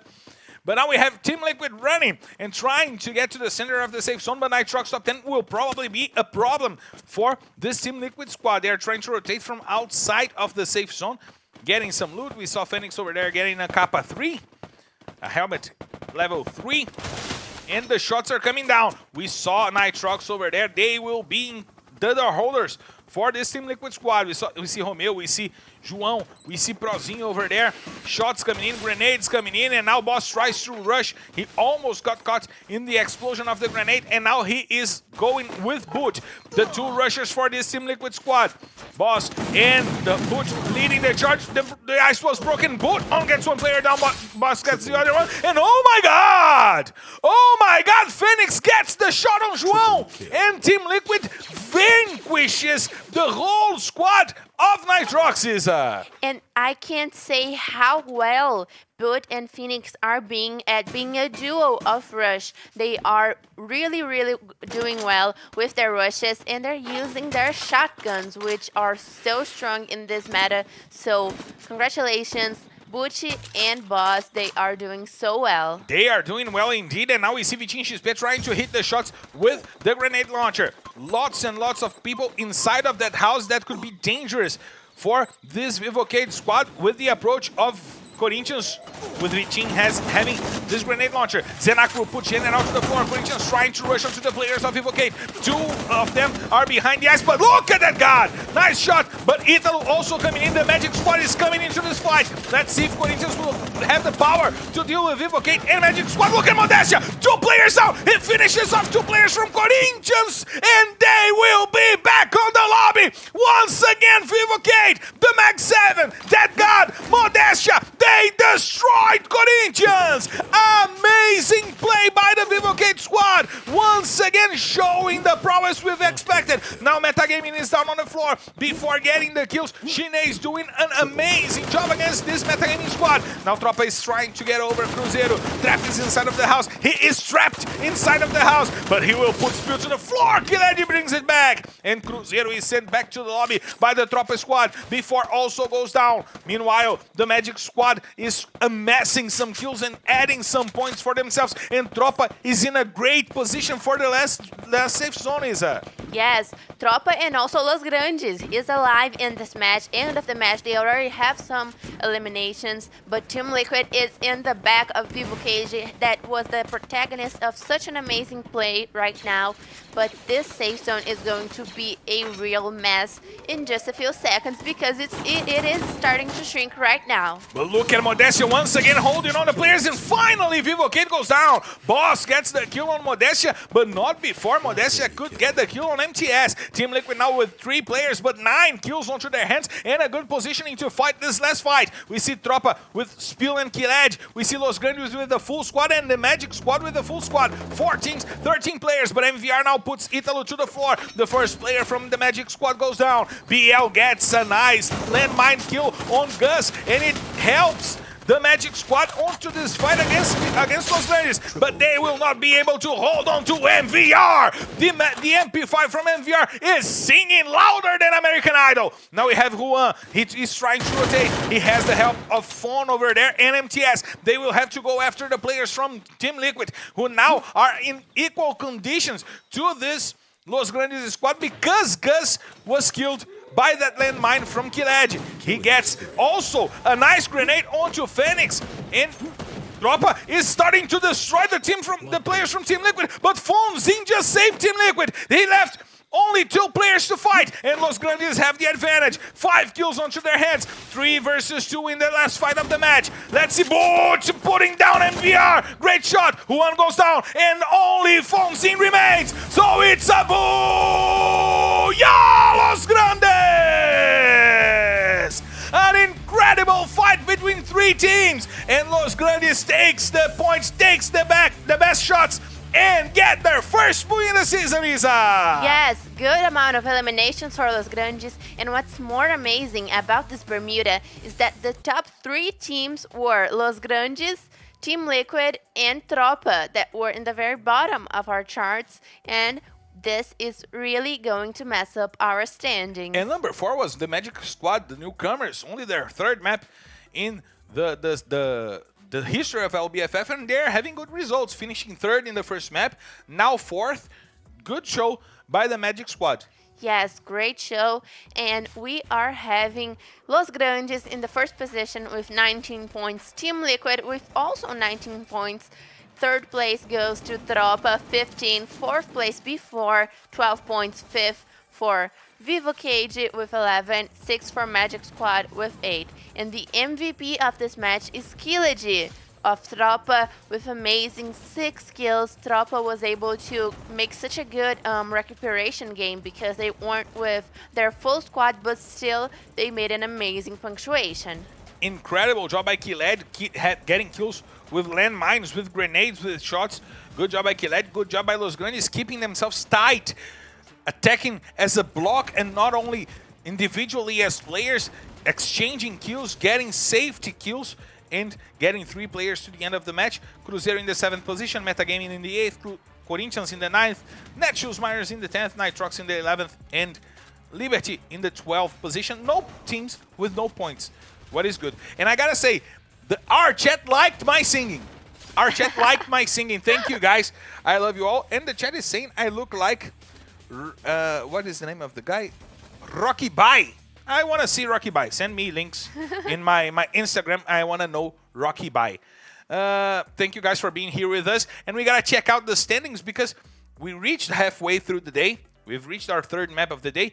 And the standings now shows us things that we have to keep an eye on. First, Vivo, before going over 100 points in the 2nd day of competition. Vivocade also getting close to 100 points.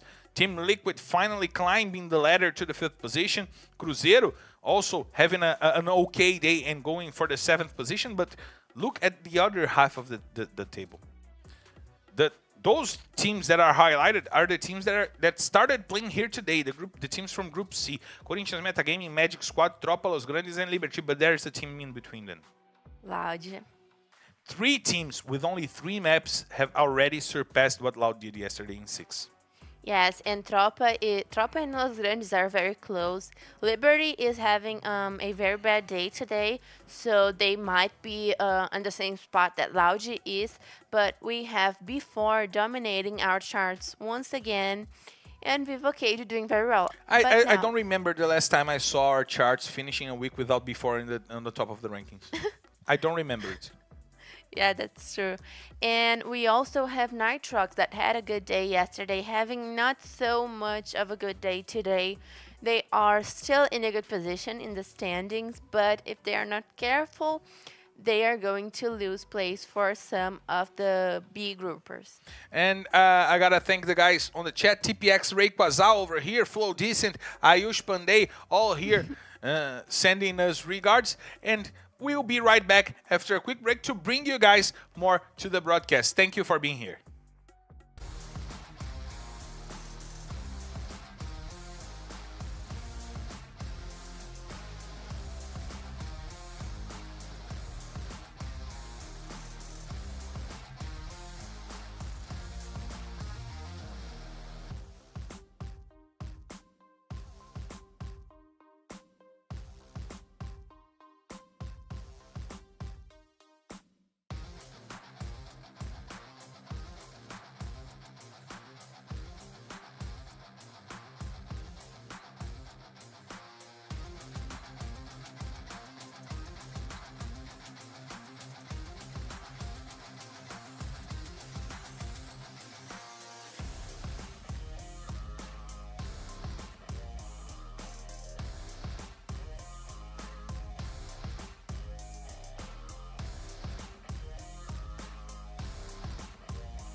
We are back live and we're heading to the fourth map of the day. We're heading back to Purgatory and we have to talk about a team that still ain't got no booyahs. We have the confirmation of the booyahs here with before Vivocate and Los Grandes getting booyahs right now.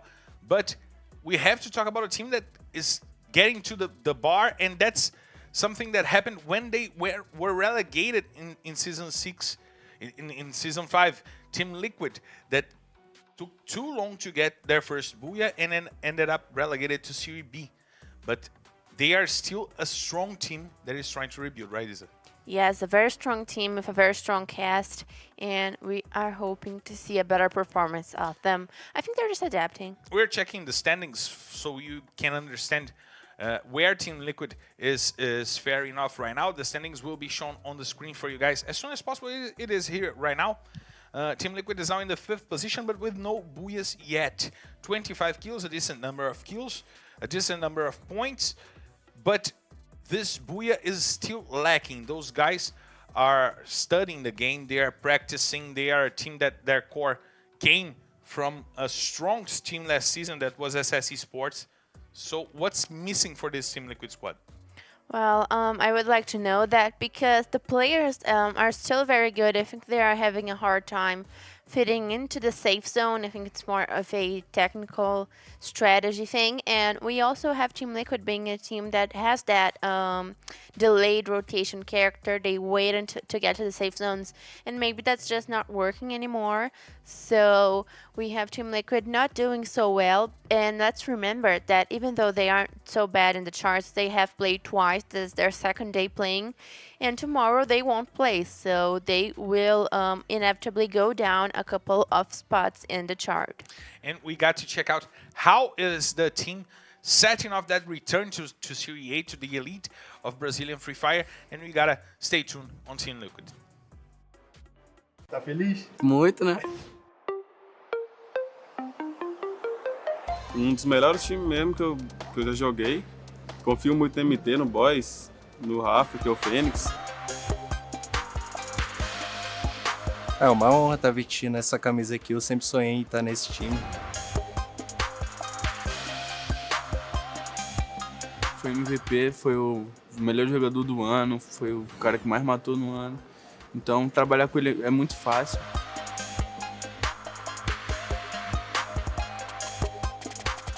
É aquele cara que abre a diferença, ele abre a vantagem sempre, tá ligado?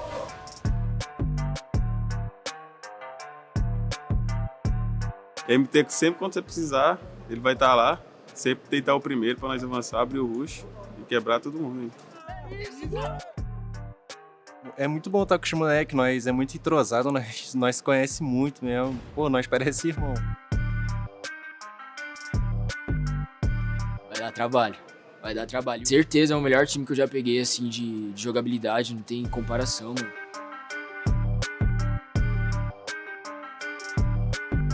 Qualquer lugar, qualquer jogo, qualquer lugar do mundo ali que tiver sempre tá pra tentar disputar título, pra tentar ter os melhores.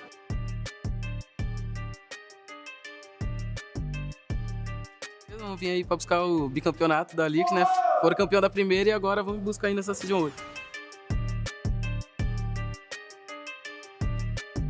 Eu sou Liquid!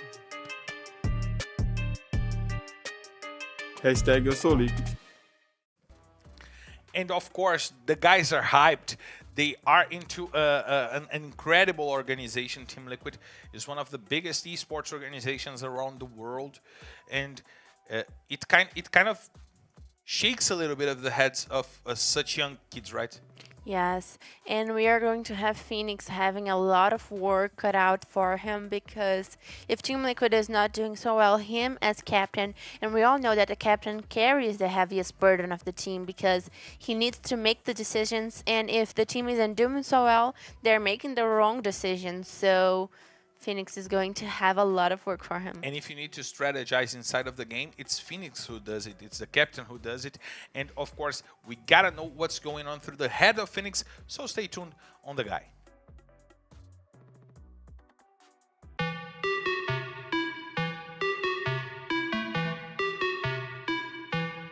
Pô, sensação única, né? Cheguei a falar algumas entrevistas antes aí que é o lugar onde eu sempre sonhei estar, tá ligado? É o time que eu almejei chegar e depois de 2 anos aí eu consegui. Então vestir essa camisa aqui é uma honra pra mim, mano. Eu sou Liquid!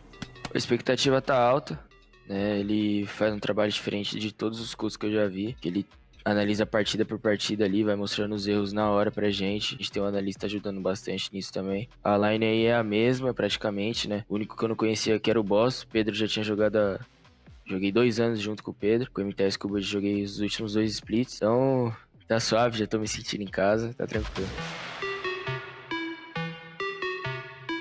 Tô sentindo que tem, assim, times que já estão bem entrosados, bem completos ali, que certamente vão brigar lá em cima, e tem times que ainda tá tentando se encontrar, tá ligado? Porque teve muita reformulação, acho que é uma das LB que mais mexeram nos times, tá ligado? É uma incógnita, tá ligado? A gente vai ter que esperar começar aí pra poder fazer essa análise. Queria mandar um salve aí pra minha família, que sempre me apoia, pra minha namorada, meus amigos aí. Salve também pros torcedores aí. Pode esperar que esse split vem focado, vem confiante. É nóis.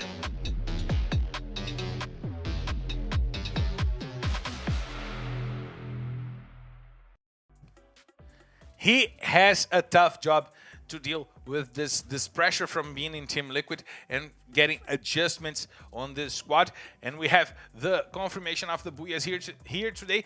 Can Before do it again in Purgatory? They are a team that controls the center of the map in every map we have here in the rotation, and that's working out for them.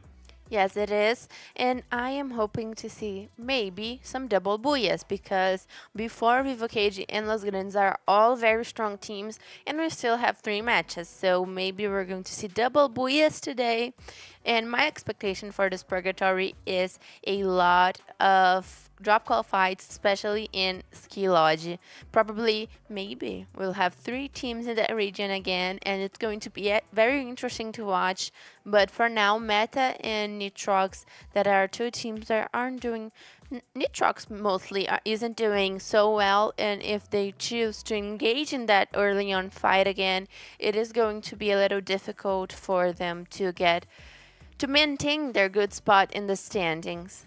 And we have our friends in the chat here. We have TPX Requazar, who was here yesterday. Thank you for being here today as well. Flow Decent. Pedro is over here. Astras also over here. Everyone participating. Call out your friends. Invite them. So if you're Brazilian, you can practice your English. If you're a foreigner, you can understand what goes on in LBFF, in the Brazilian Free Fire scene, in the Brazilian Free Fire League. We are thrilled to bring you guys all the emotions of LBFF all around the world. And I am thrilled as well to see how the fights in Brasilia will happen, because we know that probably that's usually where the safe zone shrinks to, right? Yes, and I am hoping so much for a totally Brasilia safe zone, because we always see a lot of mess in this kind of safe zones, a lot of confrontations, a lot of fights, and people picking up kills, stealing kills, and it's always good to see. But if that happens, it will be great for Before once again, because they already fall, their drop call is Brasilia, and also Los Grandes. Of course, we're getting almost clear to take off. The planes are having maintenance right here. We're fueling the airplanes once again for us to go up, and it's fueled, so we're clear to take off. So let's hit the skies! Ladies and gentlemen, from flight R2D4, heading straight to Purgatory. This is your captain, myself, Antini, and by my side, my co-pilot, Isa, invites you to loosen your seatbelts, fasten your boards, because it's time to drop, Isa! Let's head back for Purgatory, and we are seeing an airplane route that will make it a lot harder for Team Liquid to get to their drop call, for Corinthians to get to their drop call, and also for whoever's going for Crossroads will also have a very hard time getting there, because the airplane route cut it straight to the right side of the map. And Ski Lodge let's see. is a good position right now. Right now it is, and we have Meta and Nitrox falling in the same position in Ski Lodge. And Vivo Cage didn't go to Ski Lodge this time. They went for the campsite near the forge where they usually go to. However, we have 2 teams in Ski Lodge which can become kind of messy. We also have Los Grandes really close to Corinthians right now. Corinthians that is going to have a very hard time getting to Marble Works, and they weren't able to run because Los Grandes was aiming at them. But right now, I am betting that if Vivo Cage sees any early eliminations, they will make a rotation that passes by Ski Lodge to try to pick up some kills, some eliminations from teams that will be a little bit halved.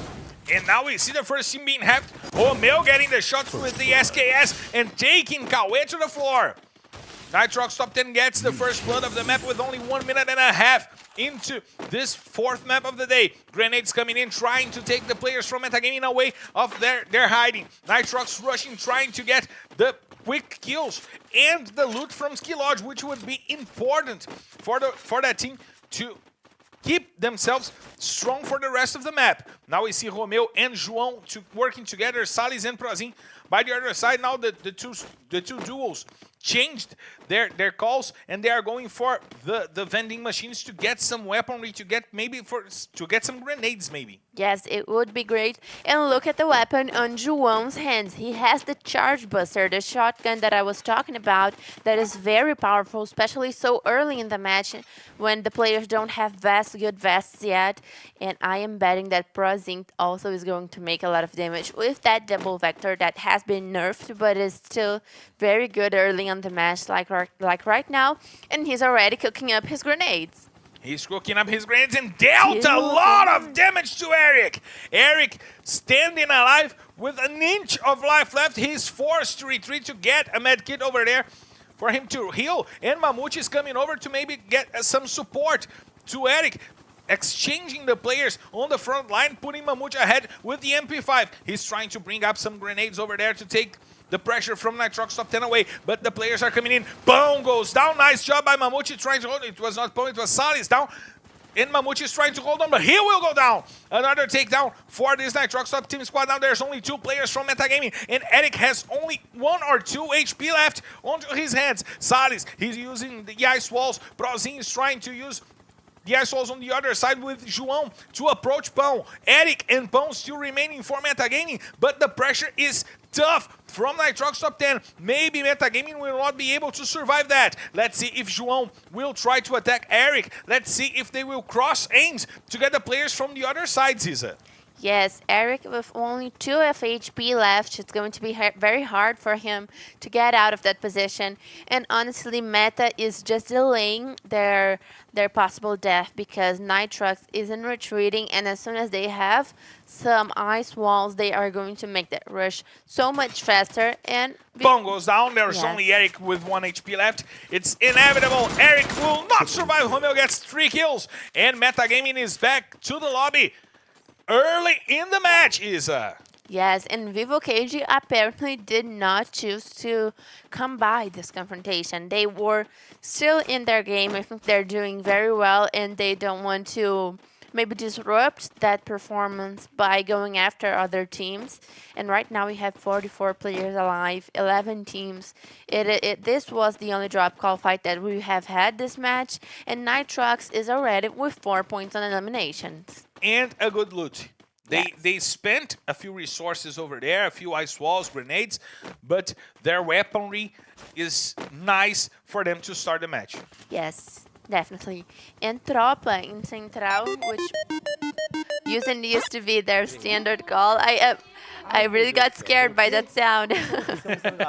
Our best streamers are in Booyah. Visit us in Booyah. There you see Serol, one of the highest, the hypest man in Free Fire scene here in Brazil. Yes. And I am going to start my lives on Booyah soon, so I'm expecting you all there. So am I. Let's cross over. Yes. The biggest crossover since Marvel versus Capcom. You probably don't know what Marvel versus Capcom is. No, it's a fighting game. It's a fighting game. I'm just laughing because I'm polite, like I said many times before. It's a fighting game. It's okay. a fighting game that I love. And we have before also rotating. They are not keeping their spot in Brasilia. Probably they have the information that Brasilia will not be a safe spot in the end of the match. Yes, and we usually see before staying in their drop calls until they absolutely must get out of there. So if they are there, if they aren't in Brazil right now, it is a sign that it's not going anywhere near there. Now we see Cruzeiro taking the top of the hill in Moat House, and we see some changes in this Cruzeiro lineup. R7 coming in for Rush. R7 that played for Bonde last season, one of the toughest players in the scene, one great player that Cruzeiro brought to this lineup. Yes. And of course, shout outs to the guys in our chat. Welcome Shane4436. Tell us where you're from, bro. We are trying to create a great community of Free Fire here. Invite your friends, bring your family in. Let's have lunch together. Let's have some fun here in LBFF, as Liberty is trying to have. Now seeing the rotation from Cruzeiro, but they chose not to fight. Bexin tries to retreat, but this Cruzeiro squad is taking over that spot in Moat House. They are coming down and shooting onto the players of Liberty. Hype trying to rotate. He used a lot of ice walls to create a path for him to come down safely. And Giga is now being targeted by tThe. Giga has a car. It's dangerous for tThe to fight from afar, but he is trying to deal with the players from Cruzeiro. Trying to open some space for Hype to rotate. He is left away, and he will be trampled by R7 and by Menor. He tries to use the ice walls, try to protect himself, but Menor gets close, and Hype puts Menor down, but R7 brings it back. He will help Menor over there. Hype will be left on the ground because Liberty cannot afford to put some more players in danger. Look at that grenade! Grenade's taking down Menor and R7. Great job by the players of Liberty. Bexin is now on the floor. Xtrap7 trying to take down some players from Liberty to allow Giga to come closer and for them to rush onto the players of Liberty. Bexin goes near tThe for him to heal himself, and he goes back to his feet. Now Giga has to go down the hill on the other side. He has to take away because Trap was eliminated. What a defense by the players of Liberty, Isa. Yes, and Dreezy really was able to get his grenades to the fullest, and that was the decisive point of this confrontation. Cruzeiro now leaving with just one player left. And we have also before, just on the bottom of the quarry that right now Liberty is at, we are going to see a lot of confrontations soon, Marcelo. The guys here in the chat are asking us to teach them Portuguese. It's a tough language, but I can tell you some things. I mean, when you say love from India, here we say amor do Brasil. Amor. A-M-O-R. This means love. Yay. I'm teaching good words. Yes. I could have trolled them, but I'm a nice guy. Yes. I could have trolled them, but I'm a nice guy. And I want to see some love on our chat. I want to see some amor on our chat. Send us love. That we'll be here sending you guys love. Now we have Netshoes Miners and B4 in a standoff near the entrance of Fields. And Iago is trying to get the shots out on Piozada, but he has a submachine gun, and from far away that will do nothing onto the players of Netshoes Miners. Yes, especially now that their reach has been nerfed, and also the headshot damage by distance. So Iago really would need an assault rifle or a more powerful gun to make a good damage in the Netshoes Miners players. Flow Decent had said it right. A-M-O-R. Amor. That's right. Shine is trying to get some shots onto the players of Netshoes Miners. He's the frontliner for this battle. Sided by Iago. He's not usually the frontliner. He's usually the support. But he's playing frontline because it's a faraway fight, and he has the best weaponry for that kind of battles, right, Isa? Right. And we are having a match that has just cooled off. Before is trying to get to hit Netshoes Miners, but they are retreating from that housing fields, which tells me that it is in such a good position in the safe zone so far. But it will shrink soon. And look at that. Giga was able to save Trap. So Cruzeiro still alive in the match. Wasn't knocked down by Liberty. And right now in the match, we are going to have some teams doing their rotations, others just holding their positions, and we will have to wait until the safe zone shrinks. And that is the case that the safe zones are shrinking faster since the last update of the game. The two first safe zones always shrink faster, and of course, if there are more players alive, it shrinks even faster. But who can lose players right now is Tropa. They are being targeted by Los Grandes. A nice ambush by Los Grandes, now taking the car, and Gilad out of the game. And VR uses the double vector to put Moreira to the floor. Only 2 players to fight for this Tropa squad. They got trampled and they got trapped by the players of Los Grandes. Now we have Spill trying to run to inside of the gas, while BL tries to take off all the players from Los Grandes, and one will not allow it. He will get the kill on BL, and he forced the Spill to run away to try to get some players back onto this game, Isa. Yes, and what an escape for Spill. He got his motorcycle and he just rode off like a lightning bolt. It was playing "They See Me Rolling, they hating, patrolling me, trying to get me right and dirty." You don't know this song? I know. Oh, thank you.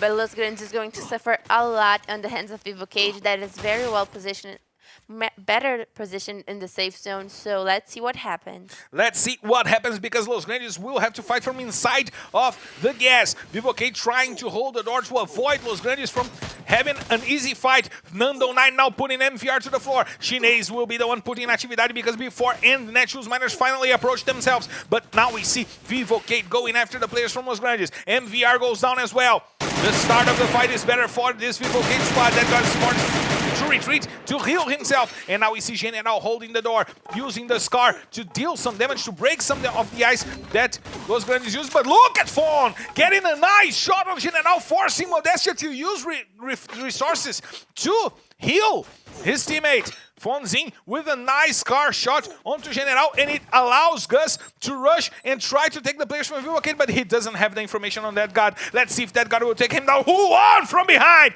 Surprising that god. Now one more player goes down. Nice grenade. Modestia is on the floor, and there's only Nando9 to try to survive for this Vivo Cage squad. Gus using the grenades, forcing Nando9 to leave. It was a certain grenade. It had the address of Nando9, but now Gus has the space to rotate to try to go for Nando9. And they go down for the safe zone.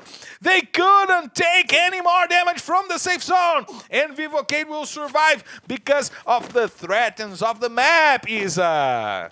Yes, and Vivo Cage that could have kept a lot more players alive, because they lost 3 players for this fight, even though they had the better position in the safe zone. And speaking of position in the safe zone, look at Corinthians just reaching the circle right now, and they were able to enter the safe zone, which I was highly doubting they would, but they did.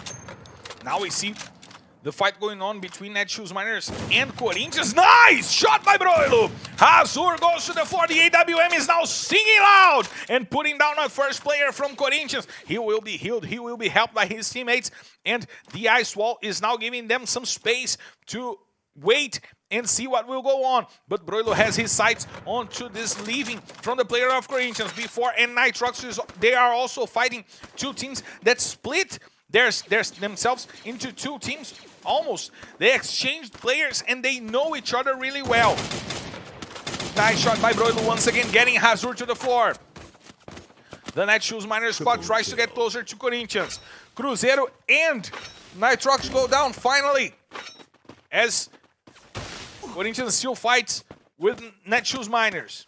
We see Broilo on the floor. He was dealing the most damage onto those players from Corinthians. We also see Magic Squad fighting against Team Liquid and getting the first kill on But On. The former But On, now only But. And we have 23 players in this size of the safe zone. So Team Liquid still alive, but fighting with Magic Squad, at this point. And Magic Squad, who hasn't been having such a great day. Now Team Liquid just get trampled by the grenades of Bobs. Bueno finishes off, and Team Liquid will go down in the 8th position. Nice job by the Magic Squad. What an eager rush to take down Team Liquid, Isa. Yes, and Magic Squad is with a lineup that is very new. That most of the players have never played together, and we have Bopis as the team captain. Bopis, who is not a very experienced player in the LBFF. He has played a couple of splits, but he was the captain of God before Marreta, and then he went to Corinthians as another position. He went as the Grenader, and now he is back to the captain position, also dealing with the grenades of Magic Squad. Now we see tThe from the top down trying to get some shots out. He puts 2 players from Corinthians out, and there's only Vici and XP to fight. Liberty joining the battle and taking the spoils of war from Netshoes Miners. Broilo gets the kill on Zenak. Natividade also goes down, and now Netshoes Miners have to deal with before. Nice shot by Broilo, putting Iago to the floor, but Jubinha is coming from the top down using the Grossa, trying to take some shots on Broilo, trying to take that sniper away from this squad of Netshoes Miners. He got it, he got the kill, and put Broilo back on the lobby. Now only 2 players to fight for Netshoes Miners, 3, because Natividade was helped by Peusada. We have Spiel over there trying to hide himself because he's the last player alive from this Tropa squad.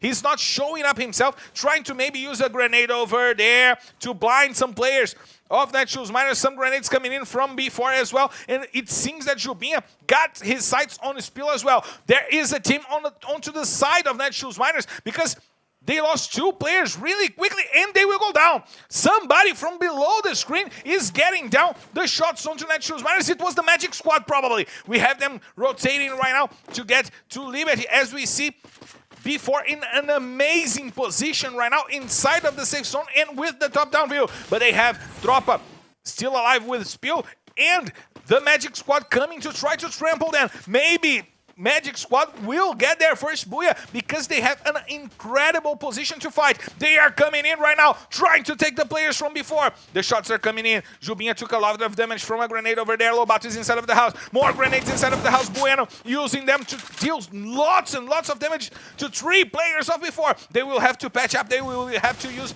the health kit, the med kit, and nice shot by Bobs with the grenade launcher. Italo puts Chinese to the floor. Tropa will finally go down. tThe found Spiel, the last player remaining. Jubinha will put Bueno down. He uses the Mag 7 to use the close range advantage from the shotguns. He tries to go inside of the house. There is too much ice holding him outside, and Lobato will do it! Lobato and Jubinha eliminates the whole Magic Squad, and before will fight for the second booyah of the day. Davi puts Iago to sleep, puts him back to the lobby. Now Lobato will try to rotate from inside of the safe zone to deal with Davi. He puts Davi to the floor. There is tThe still to fight for Liberty. Another great game by before. It's a 2v1. No, it's a 1v1 because Lobato went down for the safe zone. Jubinha from the top down. Amazing job! It's a booyah, Liberty!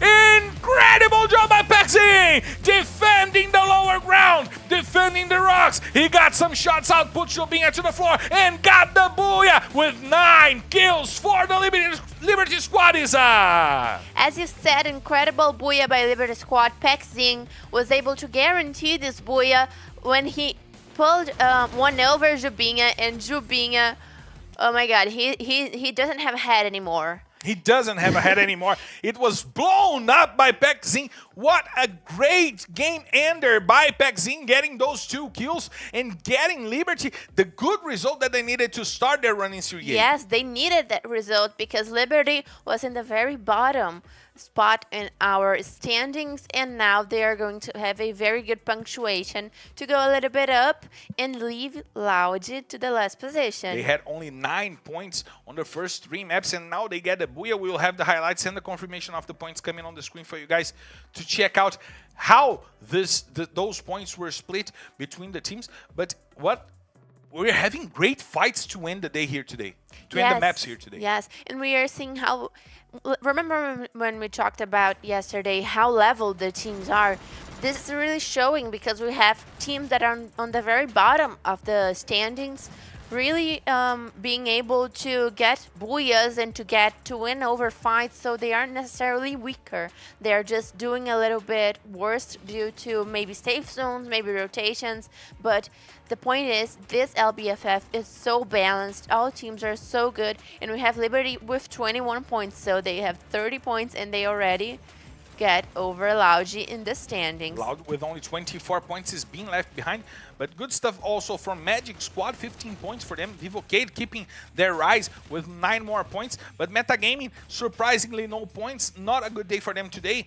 Team Liquid also not having a good day. Once again, Cruzeiro not having a good day. And Nitrox, who was incredible yesterday, today is not showing up.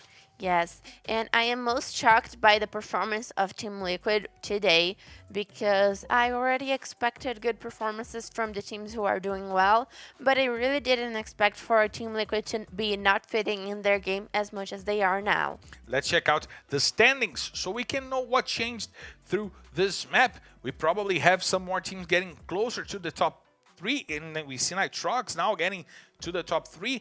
Team Liquid holding the 5th position, Netshoes Miners and Cruzeiro also getting close to the top 5, but Magic Squad reaching the 11th position, and look at the last place in the table. Loud was surpassed by every team playing today with 2 maps still to play.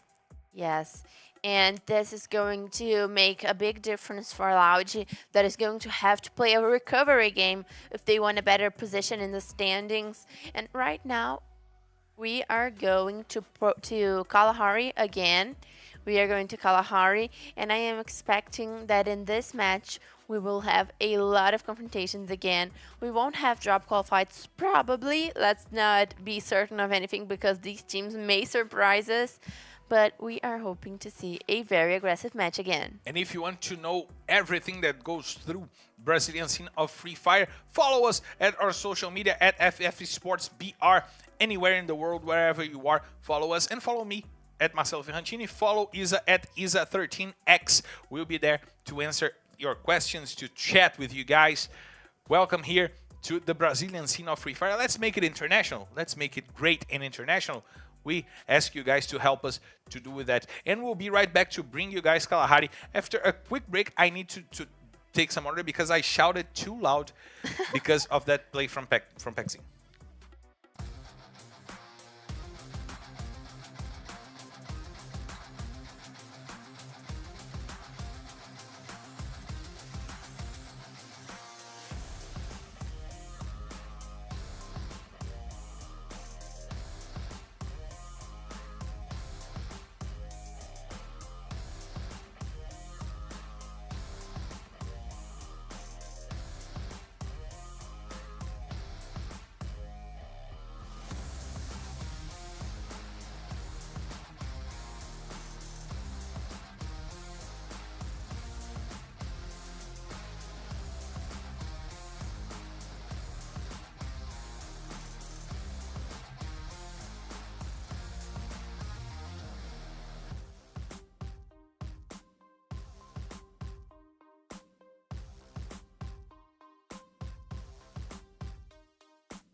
We are back live to bring you guys the 5th map of the day, Kalahari. It was taken by Vivocade on the first map of the day, on the first Kalahari of the day, and we are joining once again the desert of Kalahari. To maybe desert? No, the desert. Dessert is what I want to eat after this broadcast. I want to have desserts. But we are going to the desert once again, and we saw an aggressive Vivocade to finish off Kalahari. Do you expect that once again? Yes, I do. I think Vivocade is really working on their game. And for most teams, it takes a while for them to kind of like wake up and realize what game is better for, what game style is better for them to play during the championship. Because, of course, when we start the championship, none of the teams know how it's going to be the mood of all other players, how it's going to be I'm looking for a word that I can't say in English, but it is. They're kind of trying to figure out what's the vibe of all the teams. So when we get to the 3rd, 4th, 5th round is when this vibe is really defined and the players really know what game they're going into. And Vivocade just seem to have figured out that quicker, so they are doing very well right now. And we are hoping to see them still fitting in their good game for the next couple of matches. And lots of early confrontations we had in the first Kalahari map of the day. Drop calls being contested, rotations going through other drop calls. So this was a weak match and a heated match in the first map of the day. I expect the same, right? I should Yes, expect the same, right? and I think that today we are seeing even more early confrontations than we saw yesterday. That was the very first day, and of course we have a different confrontation of groups, but this day is really turning out to be a lot more aggressive than yesterday was. And once again, Group A having some trouble against now Group C. Yesterday they had trouble with Group B. Group B was better than Group A. And today Group C seems to be working better than Group A. Yes, and before just is the exception to any and all expectations on group confrontations because they do well regardless of who they're playing against. And that is a quality of a winning champion. We're almost clear to take off. We're oiling our engines right here. And before is starting to settle themselves as they did last season, controlling the center of the map. And of course, we're seeing them from above because we're clear to take off. So let's hit the skies. Ladies and gentlemen, for the flight R2D5 heading straight to Kalahari. This is your captain, myself, Fihanti, named on my side, my co-pilot, Isa, invites you to loosen your seatbelts, fasten your boards, because it's time to drop, Isa! Welcome to Kalahari. We have Liberty in the blue zone. Oldhampton is the spot of the blue zone. And right now they just came from Abuya and are going to have that extra loot. I think the pilot probably gave them the blue zone as a gift. And we are seeing all teams spreading along the map before in Refinery Nitrox. In the Stone Ridge, we are seeing Corinthians in the command post, and all teams are going to their preferred drop calls. And look who got into the team of Tropa. Mandela is making his debut here on the A series. Mandela, who is a very skillful player, just turned 16, and he is already a hire for Tropa. And we are hoping to see a better performance of Tropa, or at least a different gameplay now with the entrance of Mandela. Let's see how it will change this Tropa gameplay because they are not having an incredible day here today. And we have now Corinthians taking their spot in command post as they usually do here in Kalahari. We see Tropa taking the submarine region over there with Mandela coming in for BL indeed. As we see the confirmation, only 16 years old, this young man now with the responsibility of taking Tropa to a better positioning right now, is it? Yes, and I really hope they do it better right now with the entrance of Mandela, while we are seeing now Magic Squad playing with Italo, Bobs, Bueno, and Godkill. Godkill, who is not only a support player and an incredible support player, but he also does play the part of the rusher. Bobs, the team captain, and we are hoping a lot, putting a lot of expectations on Bobs because he was a huge highlight for Corinthians in the last season of the LBFF. He is a very skillful player, also very young, and we have Italo, who used to play for ENG. I don't know if you guys remember it. He spent a couple of splits off the A series, but now he's back for Magic Squad. And Bueno, one of the runner-ups for the B series, now in the Magic Squad team. And Italo, who held the record for most kills in a match for Season 5. Yes, 11. With 11 kills. It was incredible while he played for INTZ in a Bermuda match. He had 11 kills from the top of the factory. He kept himself up.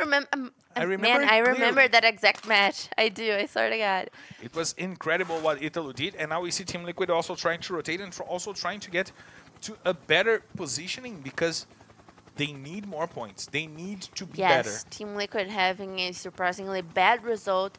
But now that you have engaged in that subject of kills in a match, like we were talking before, with the revival resource, not only will we have the record of kills in a match, but for a team, but also for a player. A player is probably going to hit that record. That also belongs to Cias. Cias also was able to fit in 11 kills in one match, in one Bermuda match last season, if I'm not wrong. And we are hoping to see, imagine just one player for like 15 kills. How crazy would that be? We also love records. We want to see Yes, records. yes, I like to see the history of LBFF being constantly changed, and that means that it is evolving. So I would love to see a team doing like 30 kills and a player doing 15. That would be cool. That would That be would be cool. cool. Now we see Netshoes Miners not having problems to stay on the chamber over there. We know that the drop call in English, it has another name, but we'll keep calling it chamber. And Council Hall, just Council Hall, remember. Council Hall, that's it. In the Council Hall, because yesterday they had lots of troubles dealing with Black Dragons Vasco, right? Yes, and tomorrow Black Dragons Vasco will be playing again. Netshoes Miners isn't, but Black Dragons Vasco is. And we will see if they will contest any other teams in Council Hall. For now, Los Grandes is still in the Bayfront area. They are just marking their position, aiming for their enemies, and the danger zone is in that position, so they won't get out of these houses anytime soon. And as we have safe zones in Purgatory that close in Brasilia, and in Bermuda that close in Pochinoki, we have safe zones that close in Bayfront, in Kalahari, and those are the most crowded safe zones because there are a lot of houses in those positions. So the teams are able to stack up the houses and just keep alive until the very end game. The rare houses of Kalahari are focused in the Bayfront because this isn't a wide open match with the housing really spread, with the shelters really spread, and the teams try to focus on being in the best spot as early as possible, right? Yes, and Cruzeiro is also approaching Bayfront area. Now we have them in a very difficult position because they are in between. What team was that before? In between. Look at that! And look at that. Cruzeiro is trying to go over. Chinese is over there. Giga and Menor will put two players down. Jupinha will go back to the lobby. Now there's only two players to fight but before. It's Iago and Lobato, the two veterans of this B4 squad. In the squad, not in the league. But they are still trying to hold B4 alive. We see R7 trying to rotate, trying to find a good spot for this fight. He will jump on the window to find the rush, and Menor will be the one leading the charge, but he can't find the players from before. We see Trap trying to find Iago over there and Lobato, and Cruzeiro will try to loot a little bit of the players that they got down while they are looking for the remaining adversaries over there. Lobato is trying to rotate. He's using the ice to protect himself. Ice is broken and now the drone is used. Lobato is in there. Trap will put him down. There is only one player still alive for before, and it is Iago, and he took off. He took off. He will try to keep before alive, and for the first time we don't see before in the refinery, and they are destroyed, Isa. Yes, but I would also like to point out that B4 made a big mistake right now that we don't often see in the A series. That is, they weren't looking for the way that Cruzeiro come. So when Cruzeiro come, they weren't looking, and Cruzeiro just invaded the house and already knocks down two players right at the beginning of the confrontation. So that was a mistake for B4. And once again, fights going on. Vivocate and Team Liquid. And look at Team Liquid destroyed by Nando 9 and General. Team Liquid, what a day. What a day for Team Liquid. Vivocate gets the 4 kills, gets the squad wipe. And Team Liquid will only be able to play in the last map of the day, Isa. Yes, Team Liquid hasn't been having a good day, that's for sure. It is going to be to the next week for them to have a good performance because today it's already over. But Cruzeiro also didn't have a great performance today, and they are now getting a good match. Iago still wasn't found by the Cruzeiro players, so let's check out what happened in this match. So far, so good. General was able to save Modestia, which means that Vivocade is now with 4 players and 4 kills. And look at Thiago, he didn't take off. He's just playing hide and seek with the players from Cruzeiro. He might try to get some kills when Cruzeiro decide to leave that area. Yes, and if Cruzeiro doesn't have any hooks, they won't be able to get over the house to pick up Lobato. But we are seeing a curiosity in the screen, a fun fact. Netshoes Miners, no, sorry. Cruzeiro is the only team with no São Paulo players. Yes, in their line. Cruzeiro is the only team that doesn't have any players from the state of São Paulo in Brazil. Their players are from Mato Grosso, Pará, Paraná, and Minas Gerais. Cruzeiro, a team that represents one of the biggest sports teams in Brazil, Cruzeiro Esporte Clube, from Minas Gerais. Yes, and look at how many grenades Trap has. He has 13 grenades. And he's trying to climb the building. Maybe he knows about Maybe Iago. he knows about Iago. Suspicious. Let's check this out, because if he knows about Iago with 13 grenades to his hand, probably Iago will start learning how to dance. He will have to jump like madman. Yes, that's true. And Netshoes Miners on the screen right now, just checking out their position. We are hoping to see some more confrontations in this match. Peusada doesn't seem to really be doing anything over there, but let's see how the teams are doing with their rotations and how they're aiming their enemies, because it is so important that they are looking every single way so that they don't die like before did in this match. Peusada took some time to go to the bathroom. Yes. Take a little leak. Take a little leak. Yes. And I was now- responding a message. Yeah, he's replying to a DM. And now we have the positioning from the Netshoes Miners, and also the guys here on the chat participating here with us. Jorgleison Alves is over here saying he's doing hashtag GoFla for when his team gets to the Serie A. Let's see. God Ritik is over here as well. TPX Rayquaza also here with us. Flow Decent is here. And now Rick will put tThe down. Liberty was ambushed by this Netshoes Miners squad, and now they will have to run away using a lot of ice to try to climb that mountain in safety, because they are in target of the Netshoes Miners aim. Lots and lots of ice walls being used by this Liberty squad, Isa.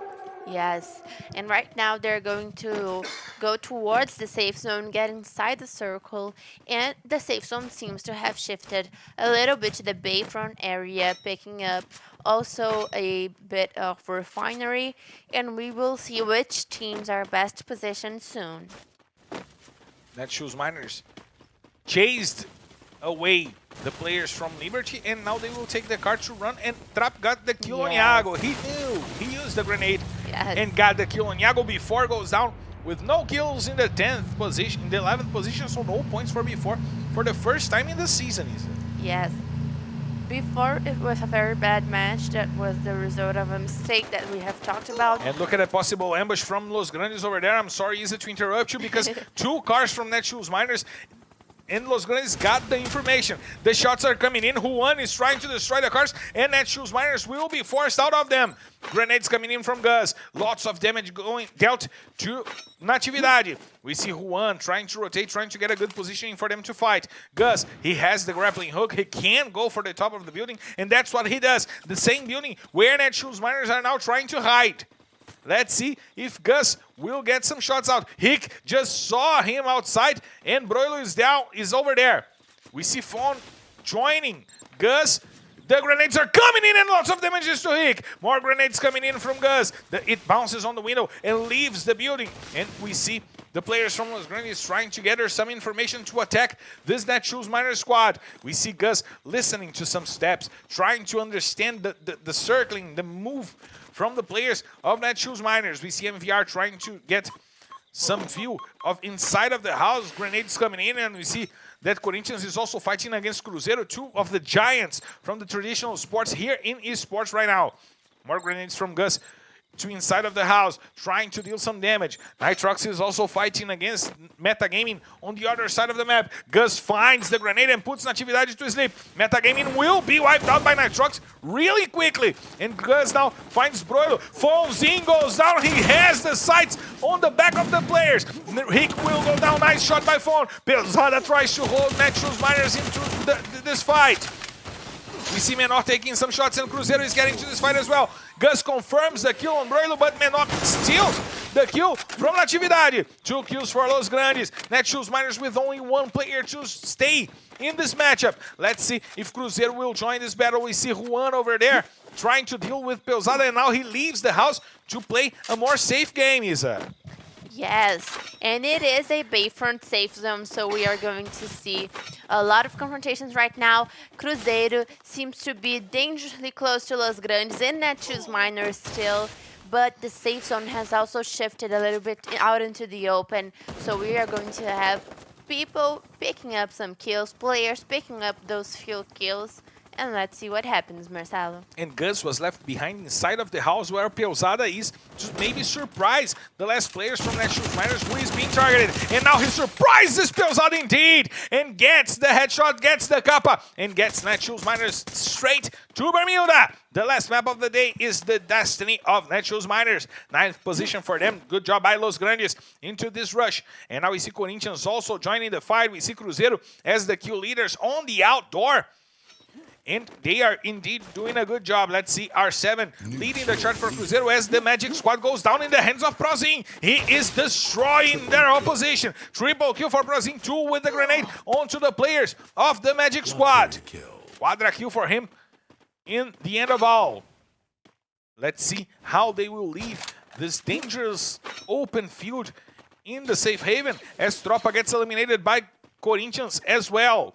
And Liberty is in a very, very good position alongside with Cruzeiro. Vivo Cage entering the safe zone by the borders, and we still have 3 teams completely out of position. Let's see how these rotations will happen, because they need to be in a good position. And Outback putting some damage onto Salles, trying to use the car, trying to use the precision of car to get the shots out. Some more damage coming in from Vivo Cage. They got the information where Liberty is right now, and Liberty will have to deal with Nitrox and with Vivo Cage. Exing advancing. Is trying to get the shots! What a shot! He takes Salles down, and now he takes Romeo with the AWM from Hype. 2 players down for this Nitrox squad. There's only Prozin to fight for them. They will have to lean on the current champion of LBFF. Drizzy uses a grenade, puts that guy to the floor. Nice job by Drizzy. Now, Corinthians has some space to fight, but they will have to fight against Los Grandes and Cruzeiro, who are close to them. Davi puts Nando 9 to the floor, and now Zenak will be targeted by Davi, by the player, by Los Grandes on the other side, while he rotates and uses the ice to go and try to save his teammates. We see Hazur getting the information that Vivo Cage is also coming up from the same spot that got Modestia rotating. They might face off against Cruzeiro. They might end up facing off against Cruzeiro. Liberty will go down with the shot by the car of Fonzin. Once again, Fon doing a good job with the sniper rifle. Los Grandes getting some good kills, getting some space to fight for the top. General is there, trying to take some shots out. MVR is leading the charge, and Los Grandes is going after the players from Cruzeiro. Zenak is on the floor. Corinthians tries to find a better spot to fight, but João puts Hazur to the floor, and Bundy will be forced to go back and heal his teammate. Now Vivo Cage using the ice and jumping over to take the players from Cruzeiro. Nitrox will go down. There was only 1 player for them to fight, and that guy gets the first kill to the players of Corinthians. He is in a killing spree, doing an amazing job. One of the most veteran players here in LBFF. The player with the most rounds played in the history of LBFF. Now General tries to get some shots out. Fon takes some damage, but General is using the ice to protect himself, and he will go down. Now there's only 2 players to fight for Vivo Cage. Modestia will fall once again. There's only that guy to try to save the former champions. He puts MVR to the floor with the Mag 7 shot. Juan also goes down, and Menor is inside of that quarry trying to save himself. Grenades coming in and taking down players from the whole squad of Cruzeiro. Menor and R7 try to hold on, but that gun will go down. Now there's only 3 players from Corinthians to deal with 2 from Cruzeiro. The safe zone is shrinking. They will face off in the open. It's R7 and Menor trying to go over the players from Corinthians, but will go down. But the Cruzeiro squad will not be able to hold it. So it's a boo! Yeah, Corinthians! Nice job holding their spot, using the cover to get to a good positioning on the end. And the advantage in numbers helped Corinthians take this booyah, Isa. Yes, and that is the Corinthians that the fans have been so thrilled to see. Corinthians doing a very good match with 11 eliminations, if I'm not mistaken, and they were able to pick up so many kills along the way. This is going to go a long way in the standings. And also, we had Vivo Cage killing so much in this last match, and it is incredible how Vivo Cage is doing well today. Also, we had Cruzeiro doing a good match in this Kalahari, which they weren't doing so well before, so it's always so nice to see, and I am anxious to see the punctuation because this is gonna mess up the standings. I want to see the confirmation of the points, the highlights of this match. Vivo Cade with 20 points as well, but Corinthians 20 points. 23 on their hands, 15 for Cruzeiro. I mean, 5 teams with an incredible amount of points in this matchup. Yes. 12 eliminations for Nitrox, 11 points, no, sorry, not eliminations, points. 11 points for Los Grandes, 8 points for Liberty, that is already doing better today. And Vitinho Cispe was the MVP, and he was my bet as the best new hire of the market of Kappa. So I'm very happy that Vitinho Cispe is owning up to his name, and he's got 6 kills. And to the other side of the punctuation chart, we have Tropa with 4 points, Magic Squad with only 3, Netshoes with only 2, Metagaming with 1, Team Liquid again with 1, and I am betting that this is gonna be their worst round in the championship. And B4 with 0 points. And we see that God also the MVP with 6 kills on their hands. Great day by that God right now. Yes. And the worst match of B4 in the season. Yes. And this is going to be very interesting to see in the MVP of the day because, if I'm not wrong, the Vivo Cage players are doing very well on eliminations. And I'm betting that they're going to show up in the MVP of the day. And look at that, Vivo Cage already made 79 points in this round, and we're not even in the final match. So Vivo Cage really does have a chance to beat its own record for punctuation in one single day. So let's see, their record, if I'm not wrong, is 85 points in one round in the LBFF 4 or 5. And they can, and they probably will, because it's only 6 points away to beat their own record. Let's check out the standings for you to see that maybe Vivo Cade took the lead. Let's check this out. No, they are tied with before. Tied with before. That is so interesting to see. And before is in the first place by the tiebreaker rule, that is Buyas, and Nitrox in the third position with 95 points. And what's amazing is that Vivo Cade has the same number of kills, the same number of points. Oh, I didn't even see that they have the same number of kills. Only one booyah less. That's what's splitting before in Vivo Cade right now, the number of booyahs. Cruzeiro reaching the 5th position. Good job by them, taking it from Team Liquid. And Netshoes Miners also again in a position ahead of Team Liquid. They stay in the 6th position. They lost a position to Cruzeiro, but they got it back from Team Liquid. Corinthians reaching the 8th position, and Corinthians only played today.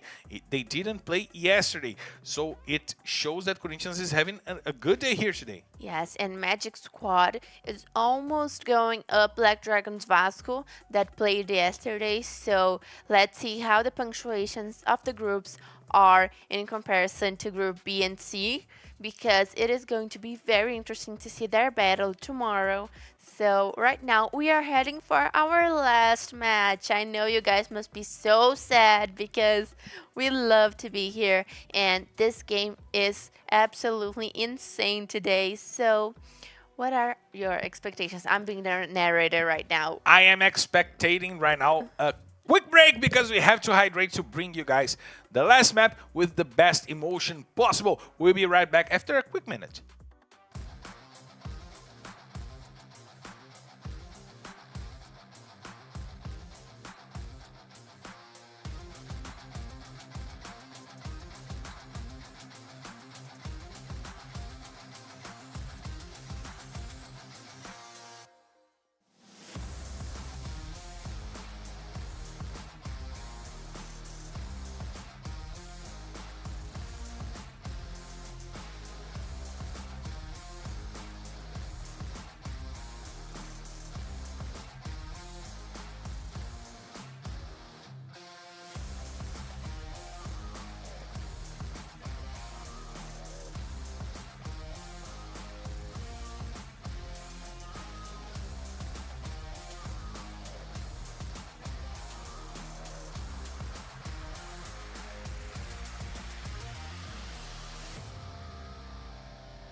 We are back live to bring you guys the emotions of the last map of today. We're heading to Bermuda to bring you guys what could be a great match, Isa.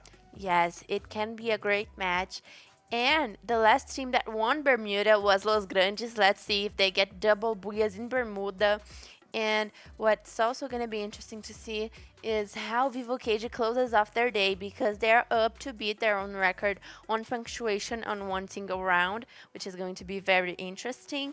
And there's a lot of teams that are doing better today, like before was doing good before the Kalahari match, and they can still recover that punctuation. And also Corinthians is doing better, so let's keep an eye on those teams. I loved how you said that the things could be interesting, because you almost danced that song. E ela tá movimentando. You did exactly like the song, like the dance. That TikTok dance, that TikTok viral dance. And of course you saw the matches that already happened here today. No double booyahs yet. We're expecting that maybe we will have the double booyah here today. And we still have you guys here with us. Boss CM is here. TG Delete is here with us. Flow Decent, TPX Rayquaza. Thank you guys for being here with us throughout the whole broadcast of the day. And we're heading to the last map of the day with high expectancies for this match. The engine is being oiled up once again. The fuel is being put into the plane, and we are getting close to the takeoff for the last time of the day, is it? Yes, and this time the pilot is not taking a lot of rush like he did in that Purgatory match.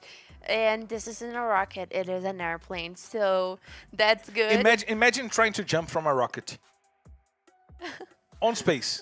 I think that's kind of like against some physics rule, but okay. But what is not against physics rule is airplanes on the floor, because we're clear to take off, so let's hit the skies! Ladies and gentlemen, from the flight R2D6 heading straight to Bermuda. This is your captain Marcelo Fiorentini, and by my side my co-pilot Isa invites you to loosen your seatbelts, fasten your boards, because it's time to drop, Isa! It is time to drop. Special welcome to Bermuda again, and I am thinking that the pilot is giving away the blue zones for the teams that get booyahs, because we had Liberty getting the blue zone in Kalahari after their booyah, and now we have Corinthians that just had their first booyah in the championship in a blue zone in tThe, and we aren't seeing any drop call fights in the map yet.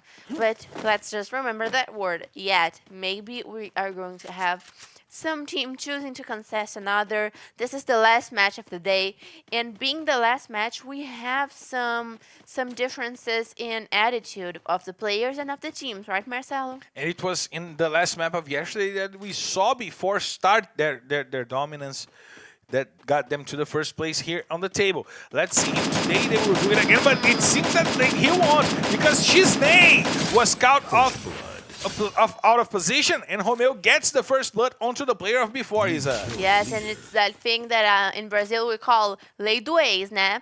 Porque... Exactly. Yes, because actually I was going to start speaking Portuguese in the broadcast. It bugs us a bit. It's the law of the X, because Chinese got out of Nitrox and he went into B4, and now Brazil got out of B4 and went into Nitrox, so these teams are a little bit mixed. And right now Chisney was eliminated by Romeo. And now we have the players from Nitrox getting their loot in Potionok. They chased away the players from before that once again left their usual drop call here in Brasilia. Yes, and we are hoping to see a lot of interesting confrontations, and probably before is going to be able to save Chinese, because it is so early on the match and they still have a lot of revival points and stores to buy Chinese off, so maybe we are going to see him back on the match. And Chinese is such a strong player. He was one of the highlights of last season by Nitrox, and now he's on before the current champion. And we are seeing a beautiful air camera, and Nitrox is the team that has the most kills in the match so far. One. Only one. Only one, but fair enough. Only one player has died. And We are seeing the teams making their rotations. Vivo Cage in Bimazaki as always. Let's see where the safe zone shifts to, because it is going to define how our teams do their gameplay and how they do their rotations, right, Marcelo?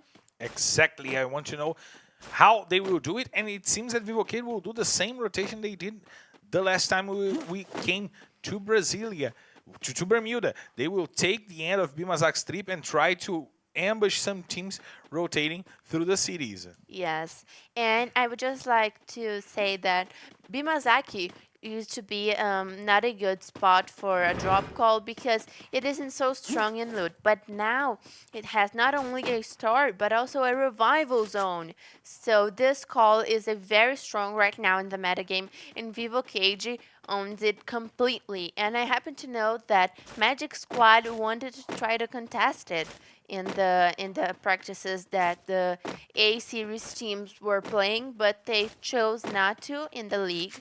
In the LBFF, they haven't done that yet, but they did in practices. And apparently, Vivo Cage he really does dominate Imazaki because no one chose to contest them, and they stand there alone. And it seems that they will give away Bimazak that rotation spot, at least from inside of the town. They might position themselves atop of the hill, but inside of Bimazak, they just gave it away. Yes, and look at Godkill. He's playing with Skylar. That is a character that is very hyped right now. The active skill of Skylar makes sure that any and all ice walls that you aim to are dropped in the second. So it is so useful when you are in some kind of confrontation and you need to knock down a player that's behind a glue wall. You just take the Skylar right up front of that ice wall, and it drops. And how I said before, was able to save Chinese. I was gonna say Chinese. Chinese. Chinese means Chinese, for you guys to understand. And we say Chinese because it's how we say it in Portuguese. And we say Xnei to pay homage to our former broadcast friend here in the English broadcast, Carol Bombshell, who once, during the broadcast, confused herself and called Chinese Xnei. Carol is now in the Portuguese broadcast, helping our guys to bring LBFF to all around Brazil as we bring it all around the world for you guys. Yes, and before in a very atypical position that is Mars Electric, they usually don't do this kind of rotation, but they needed to because they wanted to save Shanae, and now they are out of the safe zone, as you can see, because the warning sign is red. When the warning sign is red, is because the team is out of the safe zone. So let's just check out how they're doing. Like Vivo Cage is inside the safe zone, so the warning sign is white right now. That is a fun fact to know. It's good to understand what the hub tells you. Yeah. You see, you have the round signal with 1-7. It means it's the first safe zone out of 7 that will happen in this map. And as the warning sign is white, as Isa said, they are inside of the safe zone. They are now breaking the drone over there, and there we see the best rounds of Evocade in the history. In LBFF 4, they got 85 points as their better round. In LBFF 5, 84 points. In LBFF 1, their best round was 81 points. As Isa pointed out, they are close to maybe breaking their record here today. Yes, and they're still alive. Fair enough, it is so early in the match, but Netshoes Miners is already wiped and back to the lobby. Vivo Cage in a strong position right now. If the safe zone shifts towards peak, this is going to be a very strong position. And we didn't even see it, but Netshoes Miners were blown away. Yes. They were destroyed in a single minute by Metagaming. 3 kills on the hands of Eric. And my God, we didn't even see Netshoes Miners in this match. Yes, and Eric, that is a new player as well. He is making his debut on LBFF. He's also new, the newest bat of the metagaming team, and he seems to be paying up so well because he already has 3 kills in his pocket.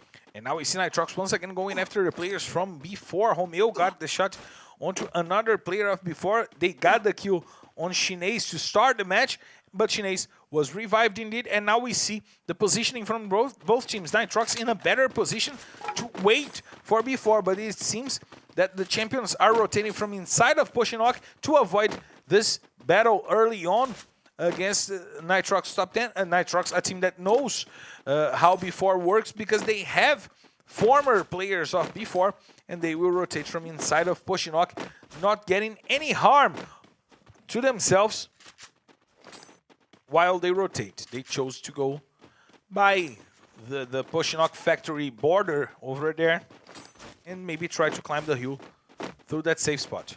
Yes. Slow Bermuda so far. We see before climbing up the hill, maybe they're going to take that position that is kind of a negative hill. And that is a very strong position because they're able to aim a lot of your enemies. But in this case of safe zone, it won't pay off for them. And right now we are seeing most teams position already in the safe zone, which means this is going to be that kind of match in which the end game just bursts and all teams start to confront each other, and there's a lot of stolen kills and confrontations, three-way confrontations. And look at that, Becky Zing, Liberty team in Keraton. Very border of the map. In the very border of the map, and they will probably have some trouble if the safe zone closes away from them. They will have to cross the map through the middle of the map, and it may be really dangerous for this Liberty squad. Indeed, it can be very dangerous. The safe zone has already shown, and they are still in the next safe zone. It is going to start shrinking in 40 seconds. In 40 seconds, more informations from the hub for you guys. The clock over there with the little, I forgot the name of the countdown. The symbol. I forgot the name of it in English. Ampulheta in English. I have no idea. I think it's sandwich, if I'm not mistaken. Not sandwich. Sandwich is what I wanted. I'm hungry. Right Can you now. please not talk about food? Sandwich pizza. I'm going to start being really angry on live, on a broadcast, an international broadcast, and you will be very sorry. You know why? Because I have reserves, you don't. Pizza, sandwich, ice cream, cheese bread. They're making me angry. For you guys, not from Brazil, you don't know how good is a cheese bread. Oh, right. Oh my God. They don't know how good is a cheese bread. A traditional Minas Gerais food. It's a bread that is made of cheese. It's not filled with cheese. It's made of cheese. And look at Cruzeiro. They're picking up the position of the tower. And these towers were just introduced into the game. They have been updated in the last update of our beloved Free Fire. And it is a very strong position because in these towers, they're marked all along the map. There is a very high position, but at the same time, it's very dangerous because to get down of the tower, you have to make a way. You have to either jump or have to make a way around a cross stair, so you can take a lot of hits. And if there's another team that already knows that you're on top of the tower, they can easily aim at you and maybe get the elimination. And now we have Magic Squad fighting against Nitrox. They are in the sights of B4 as well. Vivocade is getting closer to that spot. And now they have to take a chill pill over there because it's not the time for them to fight. And can we take a moment to really notice how many teams we have alive, because it's going to be the third safe zone right now, and we still have 11 teams and 44 players alive. And now the fight is going on between Liberty and Tropa. Kiled gets the headshot on Drizzy, puts down one player, and now it's a 3-on-3 fight. But Team Liquid is on the top of the bridge, shooting from the top down, and MTS just puts down Moreira.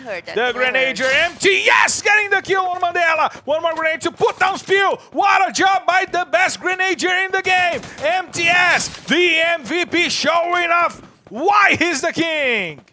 It's MTS. He is the MVP. And right now, Tropa goes down. The light has gone up for Tropa. And MTS showing why he got the MVP last Why he got the season. hat?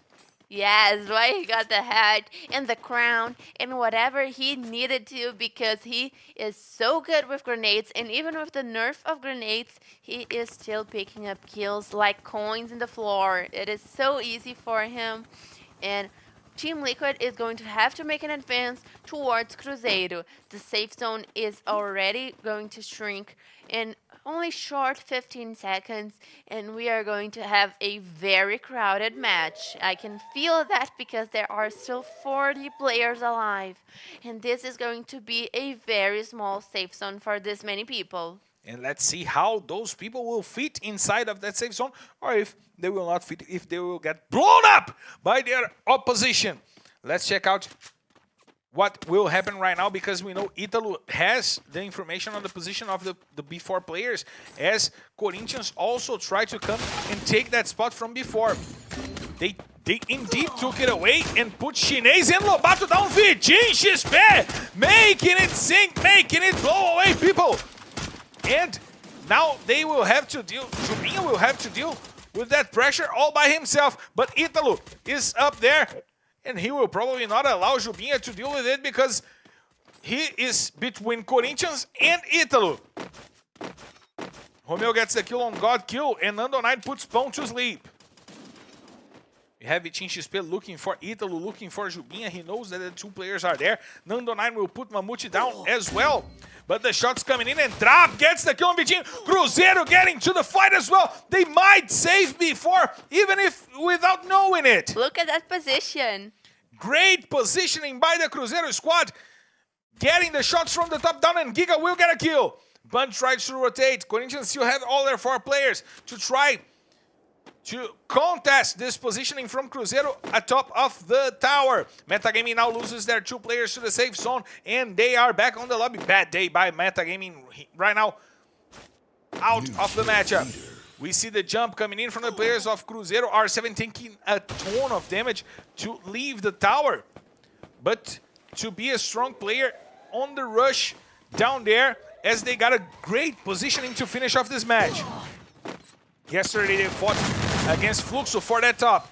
Today they have it for themselves, and Liberty is trying to take the bridge for themselves from Team Liquid, and it seems to be a clean fight for Liberty. They took 3 players down, but MTS! The grenade from the MVP takes down 2 players from Liberty, and it gives a chance. It gives a chance for MTS to try to fight this fight. He will put down tThe. Oh my God, MTS! Please go back to that fight, cameraman! MTS. My God! Play. MTS with 3 kills! And he's still not dead. He's still fighting. He gets the kill on tThe. Now we see the players from Nitrox from training going after the players from Los Grandes. Fawn and MPR gets 2 kills, and Liberty will go down. MTS saved himself against 4 players of Liberty. Los Grandes goes down as well. Let's check out how Vivocade will fare off in this fight. More grenades coming in. Nitrox will go down. And Liquid is still alive on the hands of MTS. What is that man doing? Cruzeiro going after the players from Corinthians. Vitinho XP uses the grenade. Puts Giga to sleep. Puts Giga on the floor. As Trap tries to go in with the shotgun. Tries to find a good space. But Vitinho XP once again with the grenades. What a job by Vitinho XP. Zenak puts Trap to sleep. There's only Giga to fight. And R7 for this Cruzeiro squad. And they will go down. Corinthians trampling Cruzeiro, and they have to deal with Vivocade, but MTS is still alive. That man is unbelievable. But now it seems that Corinthians know about MTS. General gets the shot down on Hazur. Once again, Vivocade going after Corinthians in Bermuda. The same way the map finished in their first half of the day. General the grenades, putting down some players from Corinthians, taking them away. MTS gets the kill on Vitinho XP. Nando Knight will put down. MTS finishes off. Corinthians is down. It's only Vivocade against MTS, and it's a booyah! And a record for Vivocade! They set the best day in the former champions' history, and this lineup comes strong to take the top of the standings in LBFF Season 7, Isa! Vivo Cage making a record for their own punctuation. We will see right after the Booyah how many points they have done in this match, and we will know how many points they will have on the round. But we cannot talk about how MTS went in this match, Marcelo. He Incredible. He emerged victorious over 1 versus 4 players of Liberty. 1 versus 4. How often do we see that in the LBFF? Isa, I'm checking out right now. If Vivocade didn't break the record for the most points in a single day in the history of LBFF, I'm checking this out. They had more than 70 points. They got a ton of kills in this map. They got the Booyah, and I am going to check out the record is 103 points. The record is 103. Indeed, 103 so points. We are making a little research here to see if Vivocage was able to break the record for most points on a round. And right now we are going to see how well the teams did, the punctuation charts. And we start with Vivocage with amazing 20 points. Team Liquid following them due to the MTS's beautiful play. 14 points for Team Liquid, 14 points for Corinthians, who is finishing their day so well. They had a Booyah, they had a 3rd place that gained them 14 points. Nitrox with 13, Cruzeiro with 10, and in 6th place, Liberty with 8 points. But look at it, look at the MVP. What Yes. MTS did this matchup was unbelievable. He held on to himself against the full Liberty squad, the full Cruzeiro squad, and then he fought Corinthians with Vivocade. He was not hiding. He was taking kills from the players of Corinthians, and then he was alone against the whole Vivocade squad in an open field. He couldn't hold on against the last matchup. But what he did was unbelievable. Yes, and let's remember that MTS not only won our most valuable player prize, he also won a prize in the sports, the Brazilian Sports Awards. So MTS is an amazing player. He is recognized in the whole game scenario in Brazil. He is a winner, and it was beautiful what he did in this match. This is going to go to the best plays of the LBFF 7. Let's check out the standings, because we will have to say that Vivocade is doing history in this first 2 days. 140 points in 2 days, averaging 70 points a day. I'm gonna ask our crew to check out, but I believe this is the most points a team had in the history of LBFF to start the first two rounds. Yes, probably. And we have before with 120 points. And let's just analyze that God Unidas is also going to play tomorrow, while Vivocade isn't. So God Unidas will have the chance to pass Vivocade. And look at that, we have the MVP in the screen. We have Iago leading the most valuable players of LBFF 7 with 19 kills. And the best team of the day, of course, was Vivocade with 99 points, 13 kills for Dead God, 12 for Modestia, 11 for Nando 90, and 11 for General. Those 13 kills for that God put him as the 3rd player in the history of LBFF with more than 400 kills. Now 405 for him today. The player who has the most maps played in LBFF since he surpassed his own brother, Japa BKR, that yesterday got to 402. He got to 405. He averages a kill per map. It's unbelievable how consistent and amazing is that God. Yes. Great to see from a player like him. And if you want to know more about our Brazilian Free Fire scene, follow us at FF Esports BR. Follow me at Marcelo Fiorentini. Follow Isa at Isa13X. And don't forget to check your FF squad, because you might have pointed out that tomorrow we'll still have matches. You can't have forgotten to do your FF squad, because tomorrow we have groups B and C. What was the best 2 groups from the weekend? Yes, and my FF squad is I'm not gonna even say my FF squad because I'm probably giving a little bit of bad luck because I remember that yesterday I casted General and Modestia, and today they decided to just take down the whole game. So I'm not gonna say my guesses because otherwise I might get a little bit of hate. You will jinx them. Yes. Definitely will. Just You a little will. bit, just a little bit. But what will not jinx is your presence here tomorrow, because we'll be here at 8 p.m. in Brazilian time, 5 p.m. in GMT, in the global time. So don't forget to be here. Don't forget to like, share, and subscribe. Don't forget to invite your friends to be here tomorrow as well, because me and Isa will be here bringing you guys all the action from groups B and C, 6 maps, and tomorrow will be hot. I see you tomorrow. It's time to drop. Bye-bye.